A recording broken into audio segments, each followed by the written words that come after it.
Midnight again, and winter still hasn't loosened its grip. If you're here tonight, returning to this quiet corner of the internet where sleep feels optional and the dark feels deeper, welcome back to Dread. Last time, we wandered through 5 stories tucked beneath December's frozen breath. Tonight, we venture even further, into the 6 secrets winter couldn't keep buried. A man caught in a looping December day, losing an hour of himself each time. A woman whose reflection wasn't quite alone in the glass. A neighborhood that turned a simple holiday decoration into a ritual older than the houses themselves. And a conductor who realized the extra voice in his choir belonged to someone who was never alive to begin with. These stories are colder, older, and they reach a little deeper into the part of the night where reason doesn't always follow. So, settle in, pull the blankets close, and listen carefully. In the winter darkness, every echo has a source, every shadow has a shape, and tonight, we'll listen to 6 true December horror stories that are best heard when the world outside stands completely still. Story 1. The first winter on the old Iowa farm felt like stepping into someone else's memory, one that didn't quite fit us. No matter how many boxes we unpacked or how many times my husband, Daniel, insisted we'd grow into it. The house had been sitting empty for almost 9 years before we bought it. A 2-story white farmhouse with a red roof dulled by frost, a long gravel driveway that curved past a wind-gnarled maple tree, and acres of barren fields that looked more like a frozen ocean than land. We arrived 3 days before Christmas, the sky hanging low and pale like a wet sheet of paper, and the wind never truly stopping, only catching its breath between gusts. The silence out there was different from city silence, not peaceful, but alert, like the land was waiting for something to return.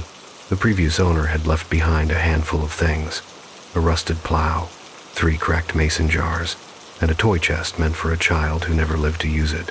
Our daughter, Mia, 7 years old, hair in loose brown curls, brave in that unself-conscious way children can be found, the chest in the attic the first night. She dragged it downstairs with proud triumph until she opened it and saw it held nothing but dust and a single wooden bead shaped like a teardrop. Someone forgot their treasure, she said, and then, softer, or they left it here on purpose. The second night, the wind came in hard from the west, rattling the shutters and making the house groan deep in its bones. I wasn't sleeping well. Neither was Mia. She kept waking, insisting she heard someone walking in the snow. Daniel laughed it off, kissed her forehead, and tucked her in again. But by the third night, the night everything truly began, I understood exactly what she meant. It was almost 9 p.m. The sky had gone dark early, the way it does in late December, and I stepped out onto the front porch to shake off cabin fever. Frost bit instantly into my breath. The wind carried that dry, brittle whine that only comes from sweeping across miles of harvested cornfields. I hugged my robe tighter around myself, gripping the railing while the old wood creaked beneath my weight. And that was when I noticed it, a shape in the yard, tall, still, facing the house, a scarecrow, standing where no scarecrow had been earlier. I knew the yard. I'd spent hours looking out across it in those first nights, wishing I felt even a fraction of the promised peace of country living. That yard had been empty, flat, white, untouched. But now, maybe 20 yards from the porch, a figure stood ankle-deep in snow. I squinted through the swirling flakes, long wooden limbs, straw spilling from sleeves, a burlap sack tied as a head, the fabric drooping in a way that suggested a face, even though I knew it couldn't have one. It leaned slightly forward, just enough to give the impression of someone listening. My scalp prickled. I stepped back into the house and shut the door harder than intended. "Daniel?" My voice cracked. "Did you put something in the yard?" He looked up from his laptop on the couch, baffled. "Like what?" "There's a scarecrow out there." He blinked slowly, trying to process. "No, I didn't put up anything. Why would I? I haven't even unpacked the toolbox." My pulse stuttered. "Maybe the neighbors?" "We don't have neighbors close enough," he said. "And nobody just wanders up and decorates someone else's property." I wanted to believe him. I really did. But something about the thing's angle, its careful placement, felt less like a decoration and more like a watcher. Before I could respond, A little voice drifted down from the stairs. "Mom?" Mia stood halfway down, teddy bear in one hand, the other rubbing her eyes. "There's someone in the yard," she said. "He's looking at my window." I felt a cold hitch beneath my ribs. "Mia, what did you see?" She didn't answer at first. She just pointed toward the front door with that small, solemn certainty children have when they know adults won't believe them. So I opened the door again. The wind hit hard. The scarecrow still stood there, only now it looked closer. I thought I was imagining it, until I saw the marks in the snow, a faint indentation, like something had shifted its weight. And beneath the burlap head, something dark hung near the chest, something rectangular, wrapped in red paper with a green ribbon. A wrapped gift placed inside the scarecrow, a gift addressed to us, or to Mia. My breath caught in my throat, because even from the porch, even through the snow, I recognized the wrapping paper. It was the same pattern I had used to wrap Mia's presents earlier that day. The same paper still sitting open on the dining room table. The same ribbon cut with my own scissors, except this gift wasn't for me. Something had taken our wrapping supplies, used them, and placed the present inside that scarecrow now standing watch in the winter dark. I whispered, almost without breath, "Daniel, bring Mia inside, now," because deep in my bones, beneath the wind, beneath the snow, beneath the creaking farmhouse walls, I felt it. That scarecrow wasn't a prank. It wasn't a decoration. It wasn't anything made to keep birds away. It was a message, an offering, or a warning, left by someone or something that had walked our property without making a sound, something that knew our house, our family, our wrapping paper, and had chosen Christmas to bring us a gift, one we had not asked for, one we did not want, one that waited inside the scarecrow's chest for us to claim it. The snow deepened through the night, blanketing the yard in layers so soft and clean they hid every flaw in the land, every uneven rise where old roots pushed against the earth, every dormant scar of previous winters, and yet that same flawless surface made the scarecrow's presence feel even more wrong because the untouched whiteness framed it like a stage set for something to reveal itself. I stood in the doorway far longer than I intended, my hand gripping the metal edge of the storm door while wind curled around my wrist like a warning. The scarecrow held its rigid posture just beyond the reach of the porch light, its burlap head tilting marginally forward, its long sleeves frozen in a position that suggested tension rather than collapse, and the gift lodged in its chest gave off a faint, unnatural gleam under the snow-reflected light. Daniel came to stand behind me, one hand settling lightly on my shoulder in a gesture meant to reassure but failing entirely because I could feel the stiffness in his fingers. Behind him, Mia hovered with her teddy bear pressed tight against her chin, her eyes peering around his hip with that wide, unblinking stare children get when they sense something is dangerous but don't have the vocabulary to name it. I closed the door carefully, as if a loud noise might disturb something outside that was better left undisturbed, and for a long moment the three of us stood in the foyer, listening to the wind scrape against the siding of the house like fingertips brushing wood. "We should call someone," I whispered finally, my voice low enough that it felt like speaking in a church after hours. A sheriff, a neighbor, anyone who might know why someone would put that thing there. But even as I spoke, I realized the answer frightened me either way. If a person had done it, there was an intruder on our land bold enough to walk right up to the house. If no one had done it, then the explanation drifted into a category I wasn't prepared to consider. Daniel shook his head slowly, running a hand through his hair the way he did when he was trying to rationalize something that felt irrational. "It's probably just a leftover from the previous owner, something that fell over in the wind and ended up upright again. Maybe the gift is debris from the barn, something the wind blew in." His words had the cadence of logic but not the conviction, and the look in his eyes betrayed a faint, unsettled awareness that this explanation was too neat, too improbable. I didn't argue. Arguing would only make Mia more scared than she already was, and there was a trembling at the corners of her mouth as she leaned into my side that made my own heartbeat stutter. We ushered her back upstairs, tucked her in again, promised the scarecrow couldn't come inside, and when her breathing finally evened out into the soft rhythm of sleep, Daniel and I returned to the living room where the wind rattled the chimney like someone jostling a locked grate. I unwrapped the blanket around my shoulders and sat on the couch, watching the window even though I knew I couldn't see anything but blowing snow, and Daniel went to the dining table to gather the leftover wrapping paper. "See?" he said gently, holding the roll in his hands. "It's still here. Maybe you used two kinds and forgot, but I knew the weight of the roll, knew exactly how much paper was left, knew how neatly I had lined up the scissors and tape just hours before. Something was missing, not much, just enough to wrap a small box, perhaps a toy-sized package. The way the Scarecrow's gift had appeared in that empty space on the cardboard tube made my skin crawl because it proved, in a quiet but undeniable way, that something had been in this house after we went to bed, or something had reached in. I didn't sleep that night, neither did Daniel. We took turns checking the window, listening to the wind, listening for footsteps in the snow.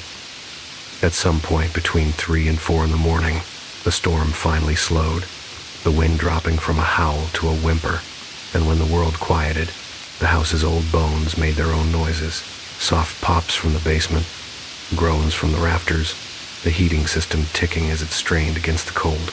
These were normal farmhouse sounds, ordinary, explainable, but the Scarecrow outside made them feel like warnings from a structure trying its best to keep something out. At dawn, pale light spilled across the fields like cold milk, revealing the landscape in muted grays and silvers. I pressed my face against the window pane, ignoring the chill, and saw that the Scarecrow still stood exactly where it had been the night before. No drift of snow around its legs, no toppled posture, no sign of weather disturbing its stance. The gift was still wedged in its chest. The ribbons fluttered weakly in the morning breeze, and the entire tableau had an eerie stillness, like a ritual frozen mid-offering. Daniel sighed, pushed away from the table, and grabbed his coat. "I'll take it down. Whoever put it there had no right. And as for the gift," he hesitated, the weight of the moment pressing on the air between us. "I'll bring it in so we can figure out what it is." Wall. But when he opened the door and stepped outside, his boots crunching into the fresh crust of snow, something in me recoiled. I didn't want him near it. I didn't want the Scarecrow touched. I didn't want the gift opened. But I couldn't say any of that because the words felt childish in a way that betrayed how deeply they frightened me. So I stood frozen at the door as Daniel trudged across the yard, his figure shrinking against the sweeping emptiness of the fields. He reached the Scarecrow, stopped, tilted his head in a gesture that mirrored the one the Scarecrow itself seemed to hold, and then his shoulders stiffened. He turned back toward me with a look I'd never seen on his face, not fear exactly, but unease so sharp it left an aftertaste. "Anna," he called across the snow, his voice thin and flat in the cold morning air. "You need to see this." My stomach knotted, but I walked to him anyway, boots sinking into the snow. The Scarecrow loomed taller up close, its wooden frame rough and splintered, its burlap head sagging into the vague shape of a half-formed expression. Straw spilled from its sleeves like hair, and a faint, sour smell of old earth clung to it. But it was the gift that made my blood go cold. Not the wrapping, not the ribbon, not the fact that it was unmistakably the size and weight of one of Mia's childhood toys. It was the tag, a simple square of cardstock tied to the ribbon. On it, in handwriting that was not mine and not Daniel's, written in a careful, almost childlike script, "For Mia, welcome home."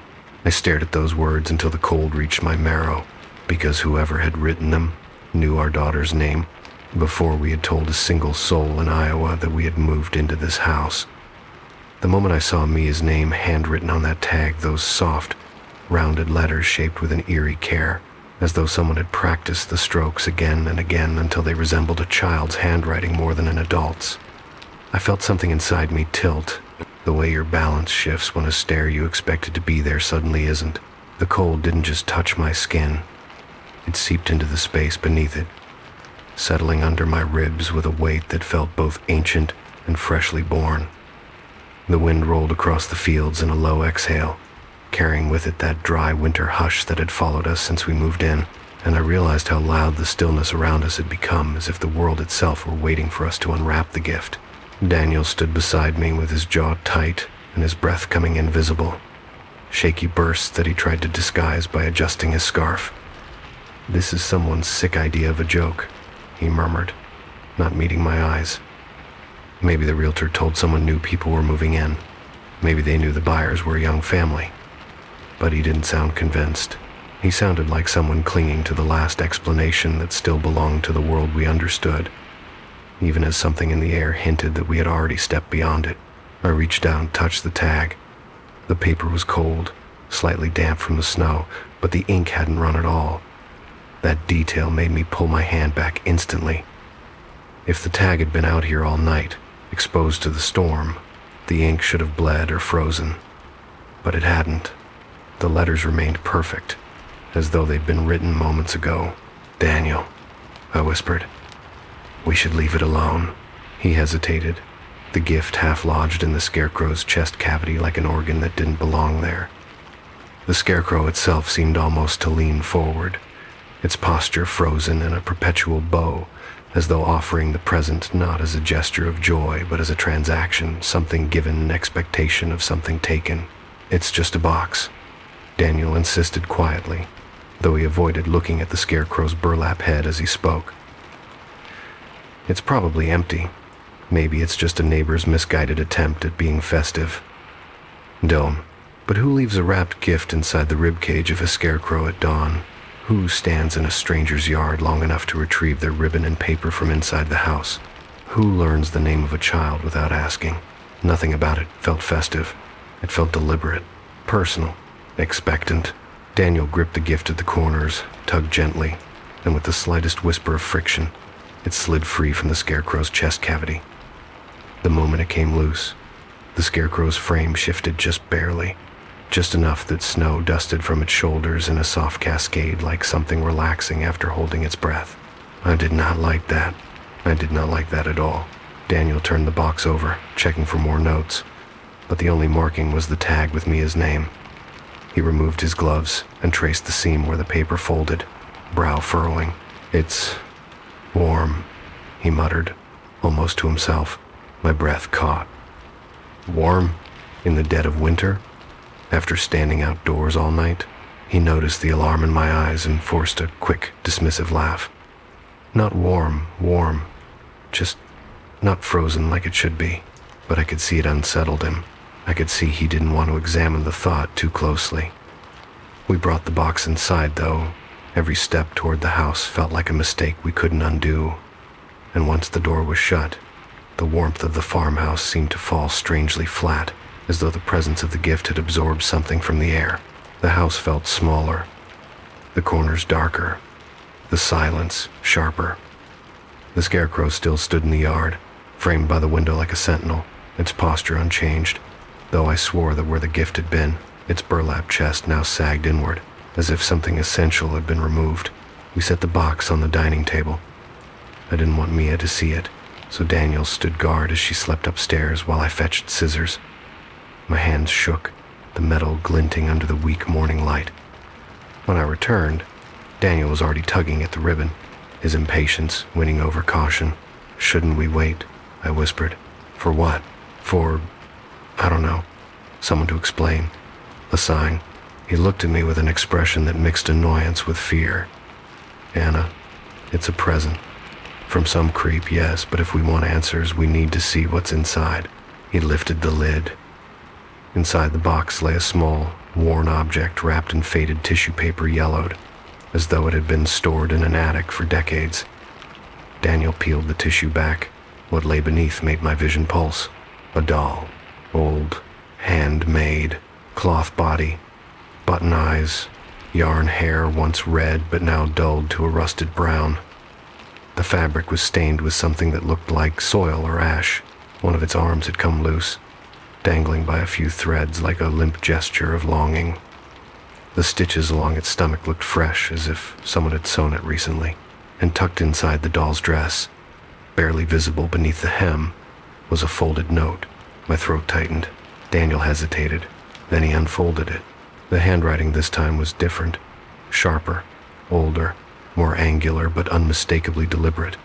3 short lines, written in ink that had bled ever so slightly. "She had one like this. she cried when it broke.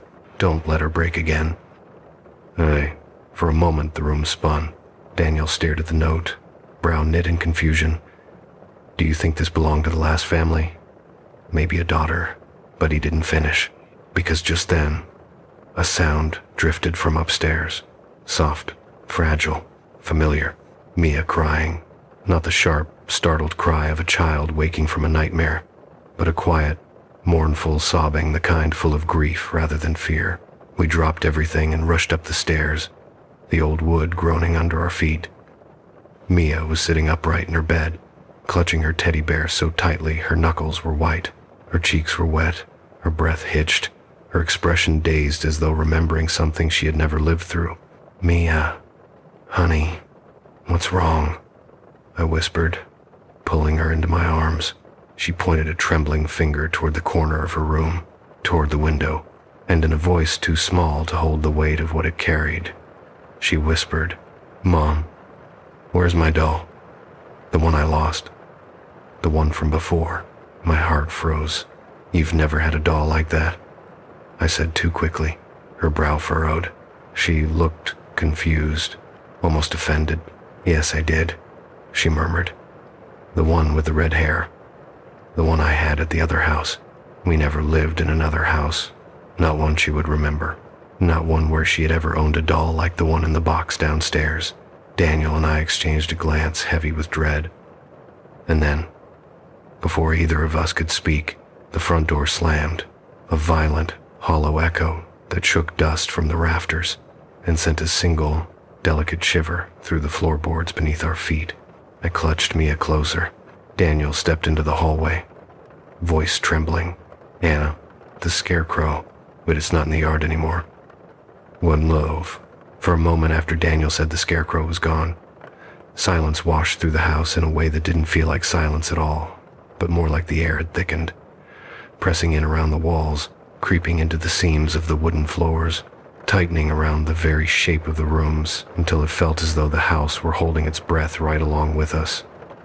Mia whimpered softly into my shoulder, her thin fingers curling into the collar of my sweater, and the warmth of her body against mine only sharpened the cold realization settling in my bones.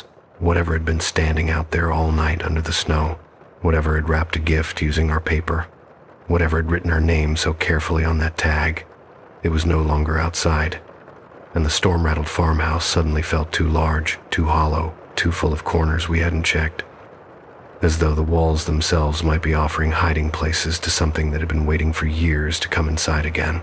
Daniel moved slowly down the stairs like a man walking through water, each creak of the old wood sounding louder than the last, and I followed after him with Mia clutched tightly to my chest, her breath hitching in tiny, rhythmic gasps that matched the quick, frantic beating of her heart against my ribs.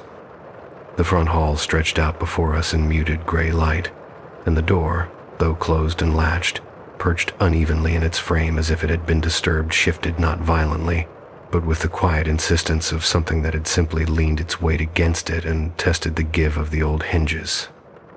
I felt Daniel's hesitation before he reached for the knob, his hand hovering over the metal for a fraction of a second too long, and in that small gap of dread he let slip. I realized he was afraid that opening the door wouldn't show us an empty porch, but a shape standing too close, a tall silhouette pressed into the shadow where the wind whistled under the overhang. When he finally opened it, the cold burst into the hall in a sharp gust, smelling of snow and distant earth, but the porch was empty, the yard smooth and undisturbed except for the deep impression where the scarecrow had once stood, its absence leaving an indentation that looked startlingly like a footprint meant for something taller and heavier than a man. The wind swirled the powdery snow in restless spirals, and I knew with a sick certainty that the scarecrow could not have walked away in the storm without leaving a trail. Whatever had moved, it had done so, without disturbing the ground at all. I closed the door and locked it with trembling fingers, even though the lock felt suddenly decorative, symbolic, nothing more than a small piece of metal pretending to offer protection in a house full of thin wooden walls. Daniel and I exchanged a look that needed no words, one shaped by the terrible understanding that something had chosen our family long before we unpacked our first box, and the gift was not an invitation, but a claim. When we returned to the dining room, the box still lay on the table, the tissue paper crumpled like old skin, The doll nestled inside its bed of faded wrappings, with its stitched eyes turned upward, as if waiting to be held. But something was different. The doll's head had shifted slightly, the yarn hair spilling in a new direction, and the broken arm that had dangled loosely the night before now lay straight across its small cloth torso. The threads pulled tight, as if someone had gently arranged it after we'd gone upstairs. Daniel noticed first, his posture tightening, a muscle in his jaw twitching as he leaned closer. "Did you touch it?" he whispered. I shook my head. He stared at the doll, like it might blink at any moment. Mia lifted her head from my shoulder, sleepy, confused, and when her gaze fell on the doll, something in her expression softened, not fear, but recognition, the same recognition that had chilled me earlier when she insisted she used to own something like it. "That's mine," she murmured, reaching toward it with small, trembling fingers. I pulled her hand back gently but firmly, my breath catching when she looked up at me with eyes shining the way a child's eyes do when they see a long-lost toy. "Honey, you've never had that doll," I whispered, but my voice came out thin, uncertain, because even as I said it, she frowned in a way that made me feel like I was the one misremembering. "I did," she insisted softly. "A long time ago." Daniel cleared his throat and straightened his shoulders as if reclaiming a small part of the authority the doll had quietly stolen from the room. "We're getting rid of it," he said, reaching for the box. But the moment he touched it, something thumped softly against the ceiling, just one dull, muffled sound, like a heavy footstep directly above us. The three of us froze. The house was old, yes, full of creaks and groans and settling timbers, but this sound hadn't been the shifting of beams or the sigh of pipes. It had weight, intention, a pace that felt too measured to be the wind. Daniel set the box down slowly. Another thump followed, closer to the center of the ceiling this time. The attic. Of course, it came from the attic, the place where the previous owner had stored the toy chest, the place where that strange wooden bead had been found, a place that had been sealed for 9 years, a place we hadn't entered since the first night. I instinctively tightened my grip on Mia as Daniel stepped toward the hallway, and I whispered his name not to stop him, but as if naming him might somehow anchor him to the world of the living while he approached the narrow attic door. The thumping continued above us in slow, dragging intervals, like something pacing, or perhaps pulling itself across the rafters with a careful, deliberate rhythm. The attic door loomed at the end of the hall, its wooden frame warped with age, the pull string dangling like a spinal cord waiting to be tugged.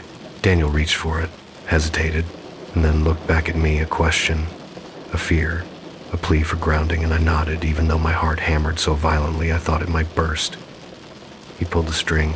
The ladder unfolded with the familiar clatter of old wood, and a gust of stale, icy air spilled down from the darkness above, carrying with it the unmistakable smell of damp straw. Straw, the same straw that had spilled from the scarecrow's sleeves, the same straw now scattered around the indentation in the snow outside. Daniel climbed 2 steps before stopping completely, his posture going rigid.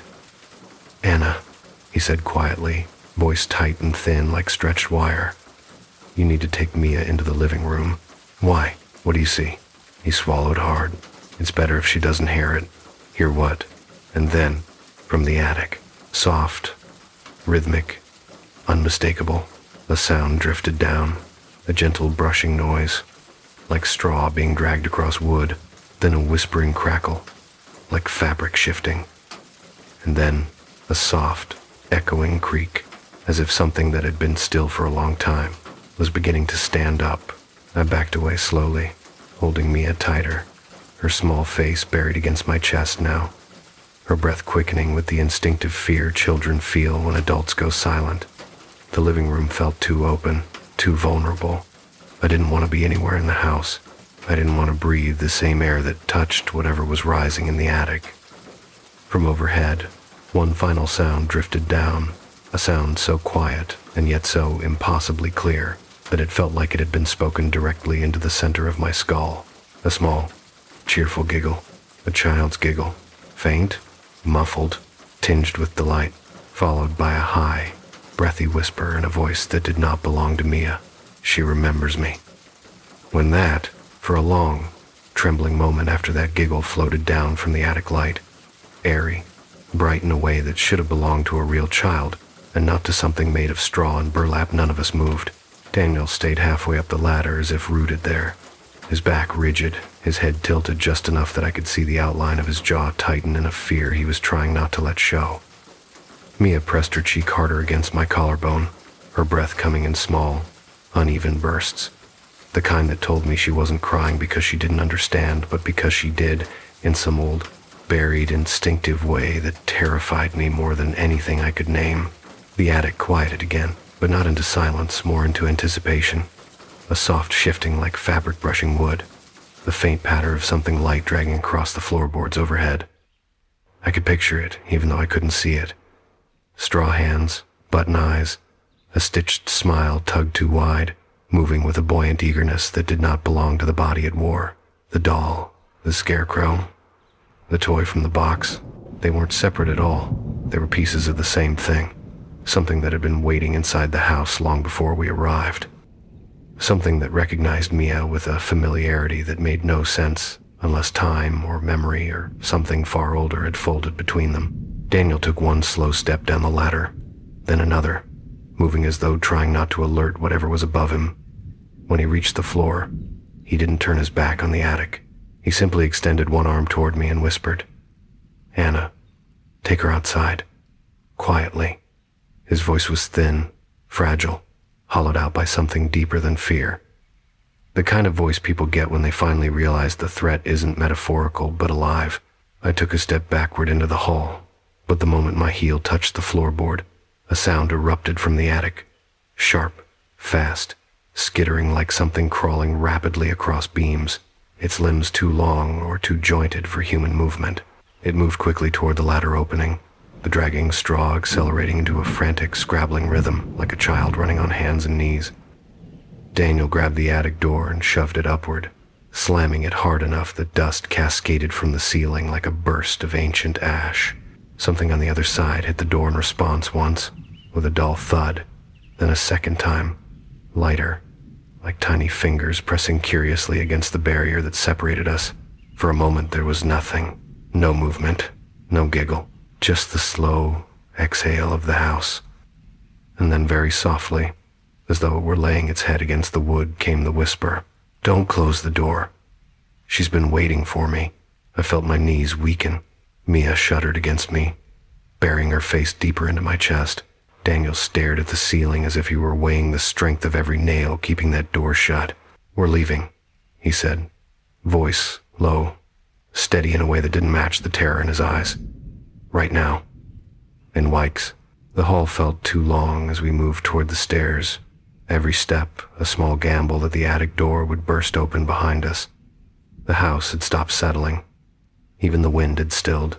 It was as if the entire structure was listening. When our feet touched the first step down, the attic door creaked softly. Not open, just a shift. A warning, a promise. We moved faster. Down the stairs, through the hall, past the old dining table where the empty box still sat with its torn tissue paper, past the living room where the shadows felt deeper than they had any right to be. When Daniel reached the front door, I heard him draw in a breath and hold it, not because the door was difficult, but because opening it meant crossing the threshold into whatever waited beyond the house. He flung it open, cold air sweeping in like a cleansing tide, and for one heartbeat, I felt an irrational flash of safety. Then I saw the yard, not the scarecrow, but the imprint of it. Deep, human-like impressions trailed from where it had stood. They didn't look like footsteps. They looked like knee prints. Handprints, the path of something that had crawled across the yard toward the house on all fours, dragging its body with a disturbing, childlike momentum. The tracks ended at our front steps. The moment Daniel stepped outside, Mia lifted her head from my shoulder. Her expression was strange, not frightened now, but somber, as if waking from a dream she couldn't quite explain. She looked over my shoulder, toward the attic, and whispered something that made every muscle in my body lock. "Don't leave her. She'll cry again." My breath froze in my throat. Daniel turned sharply. "Mia, who are you talking about?" She blinked slowly, then pressed her forehead into my chest. "The girl, the one who used to live here, the one who waited so long." My mouth went dry. There was no girl who lived here before us, sweetheart. But Mia shook her head with a small, stubborn certainty. Yes, there was. She broke her doll, and then she broke. They left her here. She didn't like being alone. Okay. The wind swept across the fields, bending the brittle stalks of long-dead grass into a soft bow. Mia's breath fogged against my sweater as she whispered the final part. She doesn't want to be alone anymore. Daniel grabbed my arm. We're leaving. Now. We stepped into the yard, the cold biting sharply at our ankles, and as we reached the car, something shifted behind us, inside the house, a soft thump, like a small body hopping down from a ledge. The front door, which Daniel had left open in our panic, creaked wider, the hinges moaning as if something had pushed it gently with the flat of its hand. Then, floating down the hall in a disjointed melody, came the sound of small, uneven footsteps, too light for an adult, too heavy for a child, and too rhythmic for anything made of straw. I buckled Mia into the car seat with shaking hands. Daniel jumped into the driver's seat. The engine turned over like a dying animal, sputtering in the cold, and from the front porch, silhouetted in the doorway, something emerged, small, hunched, familiar, a doll, the scarecrow, the memory of a child who never left.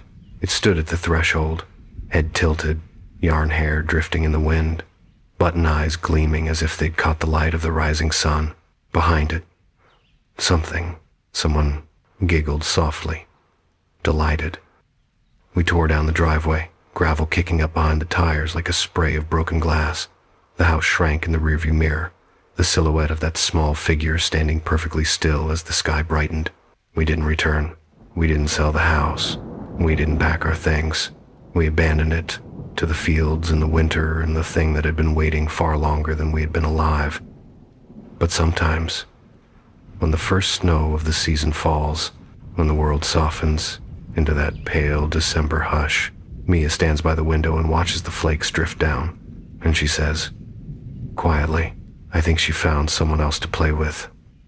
He has not, and in the dead of winter, when the wind comes from the west, carrying that dry, brittle voice of the fields, I swear I can hear giggling on the edge of the storm, just beyond the boundary of the lights, faint and familiar, like a child with a new doll, finally warm again. Story 2. I didn't notice the missing hour the first time it happened. Most people wouldn't, not in the stretch of late December when dawn comes slow, night falls early, and every hour between feels like a hallway with no windows. It was December 24th, or at least the calendar insisted it was, and I woke up to the thin winter light filtering through the blinds in that pale, exhausted way sunlight does when it's been fighting its way through clouds for too many days in a row. The alarm clock on my nightstand blinked 7:03 a.m. The red digits slightly uneven because one of the segments had been dying for weeks, and for the first few seconds of waking I felt that heaviness settle into my bones, the kind that comes from sleeping too long or not enough, from holiday pressure or winter sickness or simply the weight of another year ending. The apartment was cold, not freezing, but cold enough that I could see the faintest puff of breath when I exhaled. I told myself the heat must have cycled off before sunrise, another cheap building quirk I'd deal with in the new year, and swung my legs out of bed. The floor was colder than it should have been. My foot flinched when it touched the laminate, the chill prickling up my calves like static. Something about the quiet felt different, not peaceful, emptier. I made coffee the way I always did, same brand, same chipped mug, same 2 spoons of sugar I always intended to cut down to 1. But the coffee tasted weak, like the beans had already been used for 1 brew too many. As I stood in the kitchen with the mug warming my hands, I noticed the calendar pinned to the wall above the counter, the cheap paper one I bought every year from the pharmacy because it came with coupons I never used. I hadn't flipped the page yet, so it was still open to December 24th, a red circle drawn around it. Mom's dinner 6:30, a reminder I both dreaded and depended on. But something was off about the page, a faint crease across the square for the 24th, like someone had folded just that day in half. I brushed my finger along it. Cold paper, slightly raised. Odd. The knock at my door startled me so hard I nearly spilled coffee down my shirt. It was only the mail carrier, bundled in a gray beanie, dropping off a package that I didn't remember ordering. I thanked her, shut the door, and placed the box on the counter, meaning to open it later. The apartment fell into silence again except for the faint ticking of the living room clock and the distant hum of traffic moving sluggishly through slush. A typical winter morning. Every sound behaved exactly as it should, but something beneath the familiarity kept tugging at me, soft, persistent, wrong. I showered, dressed, checked my phone. December 24th, 7:58 a.m. No alerts, except a weather advisory. Gray skies, light snow. Typical. I should have been able to shake the unease, but as I left the apartment and stepped into the corridor, the fluorescent lights hummed with a brittle cadence that made my teeth clench. The hallway smelled faintly of paint thinner and old carpet. I locked the door and walked toward the elevator. That's when I noticed it. The stairwell door was open by half an inch, not enough to be obviously ajar, but enough that the darkness behind it felt deliberate. I reached out, closed it. Felt resistance as if someone had been holding it a moment earlier and let go just before my fingers touched the metal. When I stepped into the elevator, my reflection in the scratched mirror looked just as tired as I felt. Same dark circles, same unshaven jawline, same posture of someone who had tried to sleep off a week of low-grade anxiety and failed. But as the elevator descended, I felt the faint, prickling sensation of being watched by a version of myself only half a second out of sync. By the time I reached the lobby, I had convinced myself it was just holiday stress. And then, as I stepped outside, into the thin, colorless daylight, my phone buzzed. Not a text, not a call, just an alarm, one I didn't remember setting. I lifted the phone. The screen glowed softly in the cold. Alarm. 6:03 a.m. Missed. Snoozed 1 hour. I frowned. I hadn't set an alarm for 6:03, and I certainly hadn't snoozed one. A weird glitch, maybe. Fatigue. A button pressed in my sleep. But then I noticed the time on the lock screen. 8:03 a.m. And something inside me tightened, because if the alarm had rung at 6:03 and snoozed for an hour, that meant it should have gone off again at 7:03, the exact time I woke up. Except I didn't wake up to an alarm. I woke up to silence, stillness, a cold apartment, and a sense of emptiness that hadn't made sense until now. I should have found the alarm blaring, or missed it entirely, or at least remembered swiping the screen. But instead, I had opened my eyes to the distinct sensation that something had ended just before I woke up. A dream, a sound, an entire hour that hadn't quite belonged to the night before, but didn't belong to the day after, either. I looked again at the lock screen. Tuesday, December 24th. The date sat there unchanged, steady, unquestioning, but it suddenly felt like a lie. The wind cut through my coat with a sharpness that made me flinch, and the people crossing the sidewalk around me seemed to move too quickly, their breath fogging the air in sharp bursts. Cars idled at red lights, their engines sputtering light plumes into the cold. Everything was normal, perfectly normal. But the missing hour, the alarm that hadn't woken me, the cold crease on the calendar, and the quiet, humming sense of déjà vu blooming beneath my ribs made the world feel like it was repeating itself, just slightly out of step. I started walking toward the subway, boots crunching through salted slush, and as I passed the pharmacy on the corner, the same pharmacy where I bought the calendar, I saw something in the front window that made me stop mid-step, breath catching in my throat. A display of wall calendars, bright and colorful, December page flipped open. Every single one showed the same crease across the 24th, the same faint fold, as if that day, in every version of reality, had already been used, already lived, already repeated, and was about to be lived again. I stood outside the pharmacy window far longer than anyone should stand, staring at a row of cheap calendars. But something in the display pinned me there, something so small, so easy to dismiss, yet so wrong in a way that sank directly into the back of my skull like a cold needle. Every calendar showed the same faint, diagonal crease across December 24th, as though they had all been folded on that same date, by the same hand, in the same place. I leaned closer, fogging the glass with my breath, and for a moment I told myself it was just a printing error, a manufacturing defect, an assembly line glitch. Anything grounded, anything rational, anything that didn't demand I entertain the idea that a day on the calendar could fold itself. But then I noticed something else, a tiny pen mark, barely visible, a faint, circular stroke in the square for December 24th. It was the same place I had circled the date on my own calendar at home.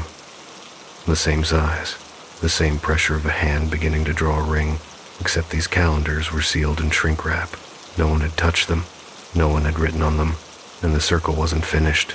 It curved once, hesitated, then stopped, in a frozen fragment of motion, like a gesture interrupted halfway through being copied, a reflection of a moment I didn't remember making.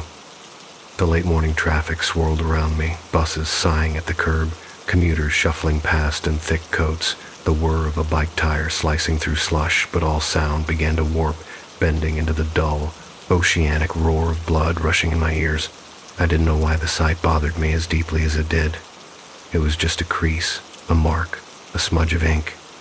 But some instinct older than logic whispered that the world was trying to return something to me, something I had lost, or forgotten, or lived through once already.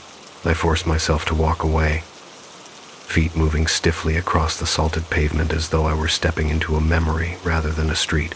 The sky hung low and heavy above the city, cloud thick, the color of wet paper, and even the air smelled familiar in a way I couldn't place, like the faint scent of pine mixed with the dry chill of just before snow. By the time I reached the subway entrance, that sense of déjà vu had swelled into a pressure behind my ribs, a feeling like someone was nudging me gently between the shoulder blades, guiding me along a path I'd walked before. The turnstiles beeped, the lights flickered in patterns I couldn't interpret, and the concrete stairs groaned under the shuffle of boots and rubber soles. But every sound seemed to arrive just a fraction too early, like an echo leading its own source. I caught my reflection in the glass barrier on the platform. Not a clear reflection, just a warped shadow with my posture, but my eyes looked expectant, as though I were bracing for something that hadn't happened yet but would. Perhaps soon. The train roared into the station, brakes screaming, doors sliding open with hydraulic sighs. I stepped inside and found a seat near the corner, trying to lose myself in the anonymity of public transit.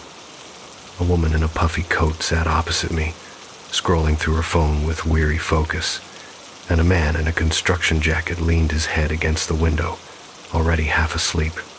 Everything was normal, ordinary, comfortingly human. Then the train jerked forward, and the man in the construction jacket jolted upright, his eyes wide, breath sharp. "Not again," he whispered, so quietly I almost thought he didn't speak at all. Our eyes met for a fraction of a second, long enough for me to register the fear lurking beneath his confusion before he turned away, rubbing his temple. I wanted to ask what he meant, but before I could form a sound, the train lights flickered. Once, twice, then steadied, and I felt it.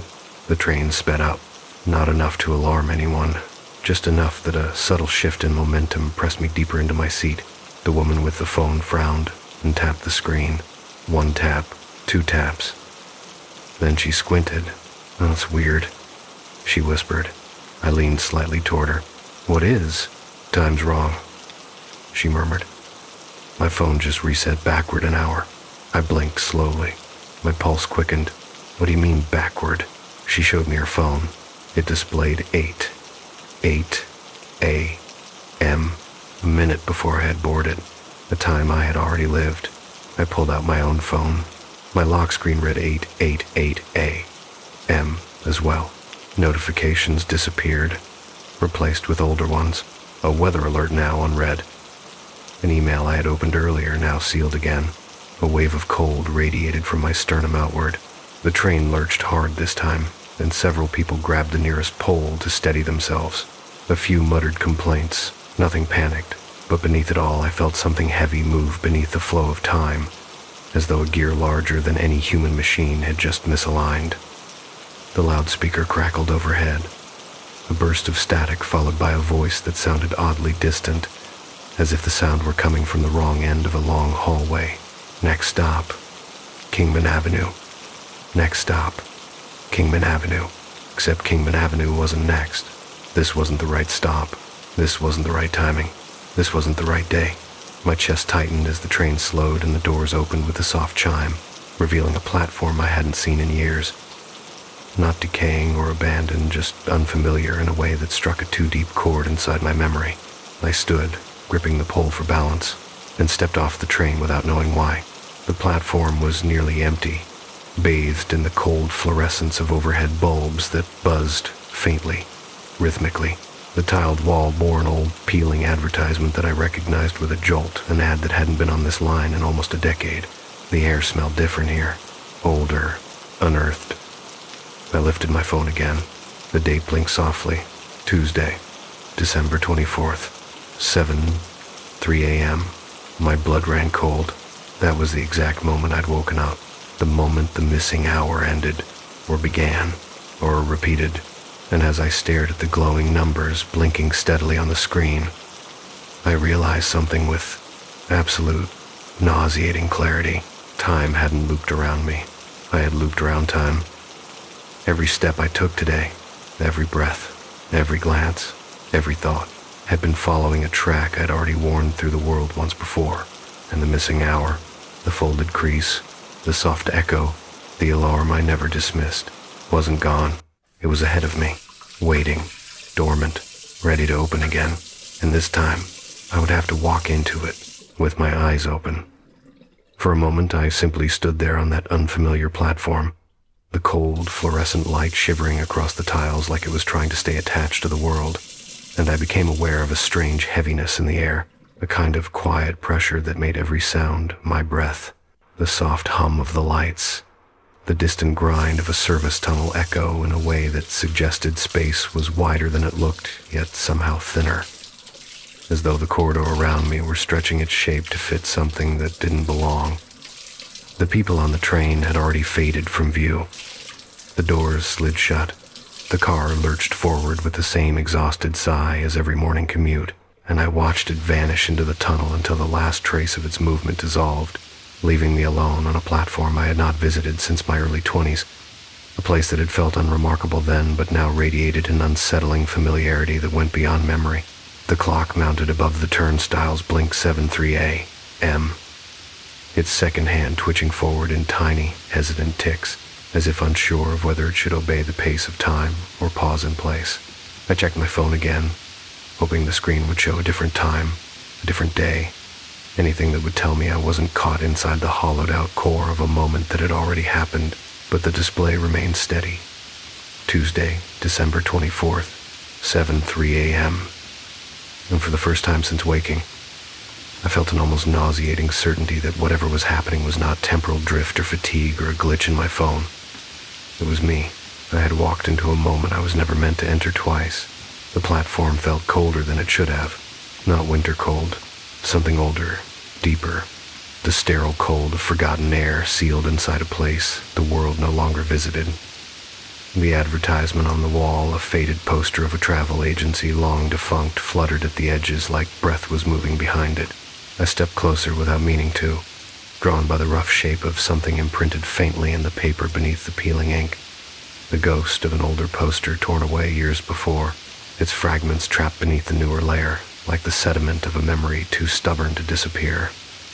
I reached out, fingers hovering just above the ripped corner, and felt the slightest warmth radiating from it. Not warmth like body heat, warmth like fingertips pressed there moments before I arrived. A flutter of unease ran down my spine. I lowered my hand. I didn't touch it. The tunnel breathed a long, hollow exhale that stirred dust from the tracks and carried with it a sensation I could only describe as recognition. Not of me recognizing the place, but of the place recognizing me. As though my presence completed something.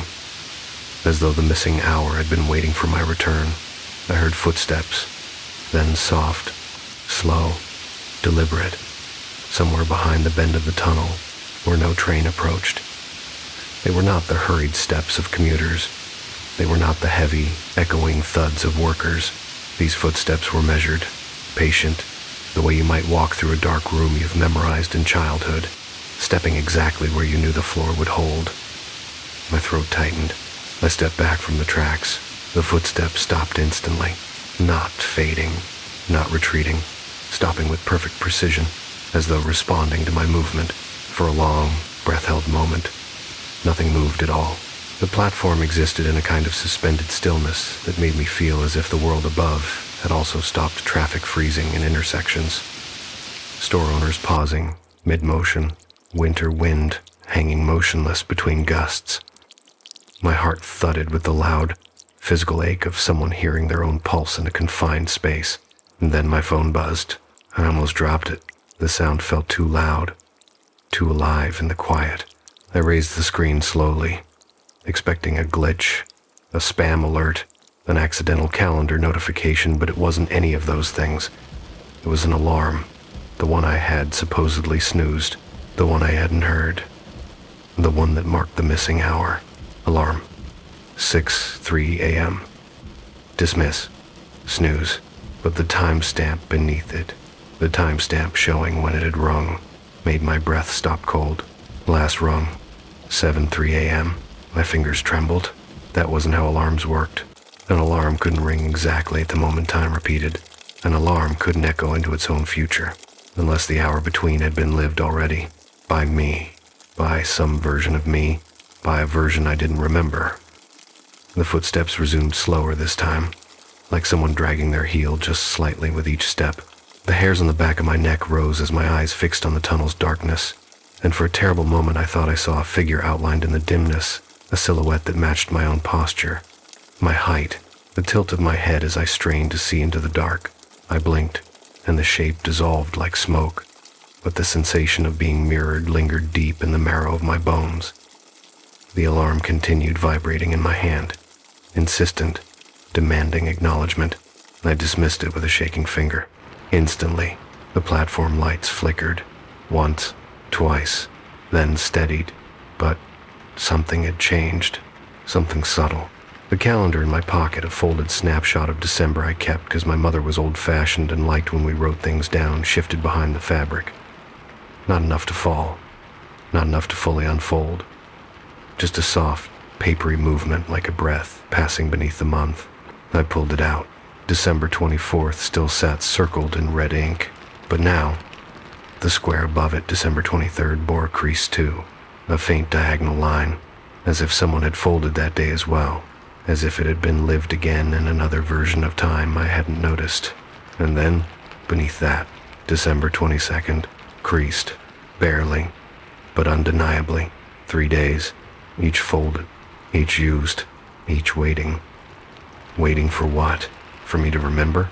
For me to catch up? For me to enter the hour I kept avoiding? A new sound drifted through the station, soft, barely perceptible, like pages turning in a quiet room. I didn't know where it came from. The air, the tunnel, my own pocket. The sound shimmered in the space around me, rising and falling with the rhythm of a slow inhalation. I had the overwhelming sensation that something else was in the station with me. Not a person, not a presence, but an idea, a loop, a missing piece of time, aching to fit back into place. And then, from somewhere in the tunnel, or nowhere at all, a voice whispered, soft, level, too calm. You left something here. I recoiled, pulse shattering in my throat. I spun toward the sound. No one stood there. No one moved. The platform remained empty, but the air felt freshly disturbed, like breath had warmed it a moment ago. My phone buzzed once more. A notification, not a text, not an alarm, not an alert, just a single line. 74A. You are late. Late for what? Late by whose measure? Late compared to which version of myself? I backed toward the stairs now, unwilling to remain on the platform a second longer. But as soon as my foot touched the first step, my phone screen dimmed and brightened again, as though sinking to something unseen. The date blinked, then changed. Monday, December 24th. My breath hitched. I looked up at the station clock. It read the same. Monday, December 24th. A day too early, a day too late, a day repeating itself into itself. My hands went numb. My legs trembled. Because if today was Monday, December 24th, if yesterday had folded, If the day before had creased, if the hours I lost had begun stacking instead of slipping, then I wasn't walking through time. Time was walking through me, and all it needed was for me to remember the 1 hour I kept forgetting. I climbed the subway stairs as though the air itself had thickened, as though every particle of it resisted my movement upward, tugging gently at my sleeves, my wrists, my breath, asking me, almost pleading with me not to leave the platform behind. With each step, the world grew quieter, not in the natural way stairwells muffle sound, but in the strange, hollow way of a place whose edges are still rearranging themselves. My footfalls produced no echo. My breathing made no rebound against the concrete. Even the distant hum of the train below dissolved into a muted tremor, like I was climbing out of a memory instead of a station. When I emerged onto the street, the sky felt wrong, not darker, not brighter, but unfamiliar, in the way a photograph seems off when the color balance is shifted by just a few degrees. The clouds hung low, dense, and oddly still, their edges too sharp, their shadows falling in angles that didn't match the hour displayed on my phone. The snowfall had paused, yet the ground was dusted in a fresh layer of powder that hadn't been there when I descended into the subway. It covered footprints in soft, deceptive velvet. Even the air smelled different, tinged with something metallic that sat at the back of my throat like the aftertaste of a dream I couldn't fully swallow. I checked the street signs, Kingman Avenue and Mercer, and felt a faint tug of recognition. I had lived only a few blocks from here 10 years ago, in an apartment above a laundromat run by an elderly couple who kept a black cat that always hid under the industrial dryers. I hadn't thought about that apartment in years, hadn't walked these streets because my life had moved elsewhere, but the sidewalks looked exactly as I remembered them. Not similar, not reminiscent, exact. Down to the chipped paint on the bus stop bench and the crooked lamppost with its faint, flickering bulb. My phone buzzed again. Another notification. Another impossibility. 7:06 a.m. Walk carefully. No sender. No app. Just the message. I looked around immediately, scanning doorways, cars, alleys, expecting someone to be watching me. But the street was quiet in the pale, heavy light of early morning. A single woman walked her dog across the intersection, bundled in a red coat I recognized with a startling jolt, a coat my old neighbor, Mrs. Tuller, used to wear every winter when she took her beagle out before dawn, but she had moved away 8 years ago, and the beagle had been put down before she left. Yet there she was, not older, not younger, exactly as she had been. And when she glanced up and saw me, her face shifted not in surprise or recognition, but in something far more unsettling, relief, like she had been waiting for me. And then, with no hesitation at all, she tugged the dog gently and crossed the street without speaking, without waving, without acknowledging the impossibility of her presence. The dog trotted ahead, tail wagging as if greeting a familiar scene, but I knew that dog wasn't alive. I knew it couldn't be. And as she disappeared around the corner, I felt the temperature drop a full, deliberate degree, as though the world were cooling to preserve itself. The air grew still again. Then my phone buzzed. A new notification, 77A. You're doing it again. My stomach clenched, the kind of deep, painful drop that happens when you realize the shape in the dark wasn't a coat but a person, or the tapping at your window wasn't the wind but fingers. The message felt intimate in a way that twisted my insides, not threatening, not mocking, familiar. Someone or something was speaking to me the way you speak to a version of yourself who has done this before. I walked. I didn't choose a direction. My feet simply followed a path that felt already laid out, as though grooves in the sidewalk pulled at my soles. The neighborhood unfolded around me with uncanny precision, brick buildings wearing graffiti I remembered from a decade ago. A corner deli that had shut down in 2016 yet stood here now with its neon open sign humming with electric life, and the faint smell of fresh bagels drifting out the open door. Nothing was out of place. Everything was out of time. I turned the corner at Stevenson Street and froze. The laundromat, my old building, still there, still blue, still chipped at the window frames where ivy had clawed through the paint, and there beneath the windows sat a stack of cardboard moving boxes, marked with handwriting I knew intimately, mine from 10 years ago. I walked toward them as if pulled by strings lodged in my chest. My breath fogged in the cold, but the fog didn't dissipate right. It hung in the air too long, as though waiting for something to catch it. I knelt beside the boxes and brushed my fingers across the familiar marker strokes. Books, living room, kitchen, fragile, and then the one that knocked the air from my lungs. Misk, do not open.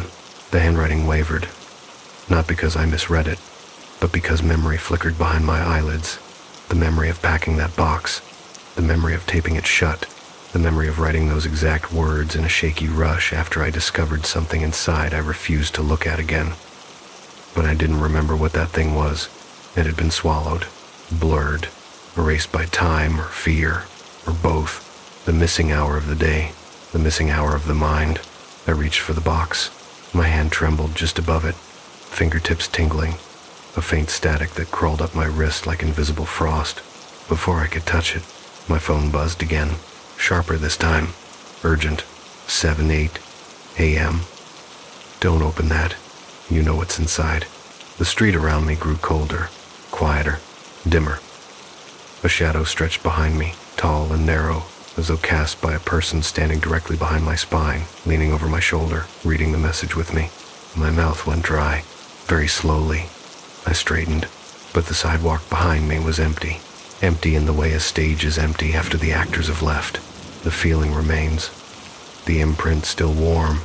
The presence not entirely gone. I turned back to the box marked "Do Not Open." And suddenly I remembered a fraction of what I had forgotten. A sliver of a memory sharp enough to cut. Not the image, not the scene, just the feeling. The sensation of waking up on December 24th, 10 years ago with the same cold, fractured emptiness in my mind. The same missing hour. The same sense of having done something in the darkness before dawn that I could not bear to recall. And I understood something terrible. The missing hour wasn't a new phenomenon. It wasn't happening to me for the first time. It wasn't a glitch in time. It was a pattern, a ritual, a debt, and I had been paying it for years without ever remembering the cost. My phone buzzed one more time. Not a notification, not a warning. A voice played from the speaker. My own voice. Low, shaking, recorded in a place with no echo. Turn around when it reaches 7:09. I stared at the screen, my breath collapsing inward. The phone timer ticked. 7 hours, 8 minutes and 54 seconds. 7 hours, 8 minutes and 55 seconds. 7 hours, 8 minutes and 56 seconds. I felt the air behind me shift, not with footsteps, not with breath, but with understanding. Something was waiting for me to remember. Something I had met before. Something that lived inside the missing hour. And the clock climbed toward 7:09, 1 second at a time. When the clock on my phone rolled toward 7:09, those final seconds stretching out with the languid inevitability of a slow-moving tide, I felt the air behind me grow dense, the way a room feels when someone else steps inside it, their presence tugging subtly at the atmosphere. Yet no sound reached my ears except the faint hum of the streetlight overhead and the distant rumble of a bus idling somewhere down the block. And as the digits shifted, 7 hours, 8 minutes and 57 seconds. 7 hours, 8 minutes and 58 seconds. 7 hours, 8 minutes and 59 seconds. I realized that whatever waited behind me wasn't approaching so much as arriving, the way a shadow arrives when the sun shifts. Not with footsteps, but with certainty, a completion of something that had been incomplete for too many years.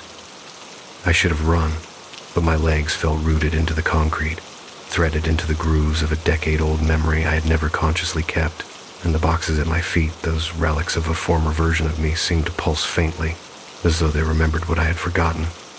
Something sealed inside the "Do Not Open" box that my mind had tried, year after year, to bury inside the missing hour.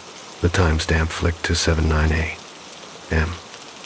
And because the voice on my phone, my own voice, had told me to turn around, I obeyed with the slow, reluctant surrender of someone already certain they would not like what they saw. The world behind me changed as I pivoted. The street blurred at the edges, colors desaturating, sound dropping into a heavy, cotton-thick quiet, and standing in the middle of the sidewalk was a figure shaped almost exactly like me, but wrong in a way that prickled every nerve. taller by half an inch, posture bent by a weight I didn't carry, breath too slow, face in shadow until it wasn't, until it lifted its head and revealed my own features projected in a way that felt like someone had redrawn my face from memory and gotten every angle just slightly off, as though they were recalling a version of me I had forgotten I'd ever been. It didn't speak at first. It simply looked at me with eyes dulled by exhaustion or sorrow or something more ancient. And then it raised a hand, the same hand I recognized from old photographs, from years when life had not yet pressed me into the smaller shape I now wore, and pointed toward the do-not open box. The motion sent a tremor through the air, a ripple passing between us like an invisible thread tugging taut between two halves of the same life. And my other self, my shadow, my echo, my missing hour spoke in a voice that carried no echo at all, its words falling flat and heavy into the cold morning. This is where you left it. This is where you always leave it. And you forget, because you have to. My throat tightened as I forced myself to whisper. Left what? But before the question fully left my mouth, I already felt the answer unspooling in my ribs, a memory unfolding like a map I had folded into smaller and smaller squares over the years until I convinced myself the destination no longer existed. The reason I had packed those boxes alone after midnight 10 years ago, the numb, blurred hour between 6:03 and 7:03 a.m., when I had found something or done something that split my timeline like a fault line, the hour I had shoved inside that box and taped shut with frantic finality so I wouldn't have to face whatever version of myself had existed before or after. The other me stepped closer, feet making no sound, as though it walked slightly out of phase with the street, and whispered, "Every December 24th, you return to take it back, and every year you break before you can finish." The word break pulsed in the air with a physical weight, stabilizing the fragments of memory swirling in my chest, flashes of broken glass, a phone ringing unanswered, a hallway washed in the thin light of dawn, my own voice saying, "Not now, not again," and I staggered backward, feeling the world tilt as the shadow me extended its hand toward my chest, not touching but hovering, as if waiting to reclaim something lodged inside my heartbeat. My phone vibrated once more, a final alert, another impossible message, 7:10 a.m. Decide. And as the shadow stepped closer, its outline trembling like a figure on the brink of dissolving, I understood with a sudden clarity that the hour I kept losing wasn't stolen by something outside me. It was carved out by something I couldn't bear to hold, a sliver of time too heavy for one version of myself to carry. And every year, a new me had been created by its absence, left wandering forward with no memory of what the other had done. The shadow lifted its head, face contorting in a pained, pleading attempt at mine, and whispered, almost gently, "Take it back, and the loop ends. Refuse, and I take your place again." My pulse hammered as I stared into the face that was mine and not mine, a crossroads carved in the quiet winter air, and the box at my feet seemed to shift, its cardboard walls creaking as if something inside leaned closer to the surface. I knew instinctively that touching it would unseal the missing hour, flood me with the memory I had exiled into darkness, force me to relive whatever had fractured me 10 years ago. I hesitated, frozen between dread and inevitability, until the shadow exhaled a thin sigh and whispered, almost sorrowfully, "If you don't choose, time will choose for you." And as I reached down, fingers brushing the edge of the box, the world dimmed into a single breath of cold air. The hour folded in on itself like closing wings, and the last thing I heard before everything slipped into the rushing silence of the missing hour was my own voice this time. Not an echo, not a warning, not a phantom whispering from somewhere deep within the dark. Now remember. Story 3. The antique shop was one of those strange December places that seemed to exist half in the present and half in the dim echo of some older winter. A narrow storefront wedged between a shuttered florist and a plumbing supply store, its windows crowded with tarnished brass candlesticks and chipped porcelain angels that stared at the street with cracked, unreadable eyes. And I stepped inside mostly because I needed a break from the biting cold and the endless pressure of New Year's Eve looming overhead like a clock waiting to strike. The bell above the door chiming in a thin, brittle tone that sounded more like a warning than a welcome. The air inside smelled of dust, warmed by old radiators, a faint trace of cedar oil, and something else, something faintly metallic, like the lingering breath of a forgotten room. And I wandered down the cramped aisles lined with relics of other people's lives, fingers trailing across worn wooden drawers and stacks of yellowed sheet music, until I reached the back corner, where the light dimmed into a warm, amber hush, and the floorboards creaked beneath my boots in a way that felt almost conversational. That was where I saw the mirror.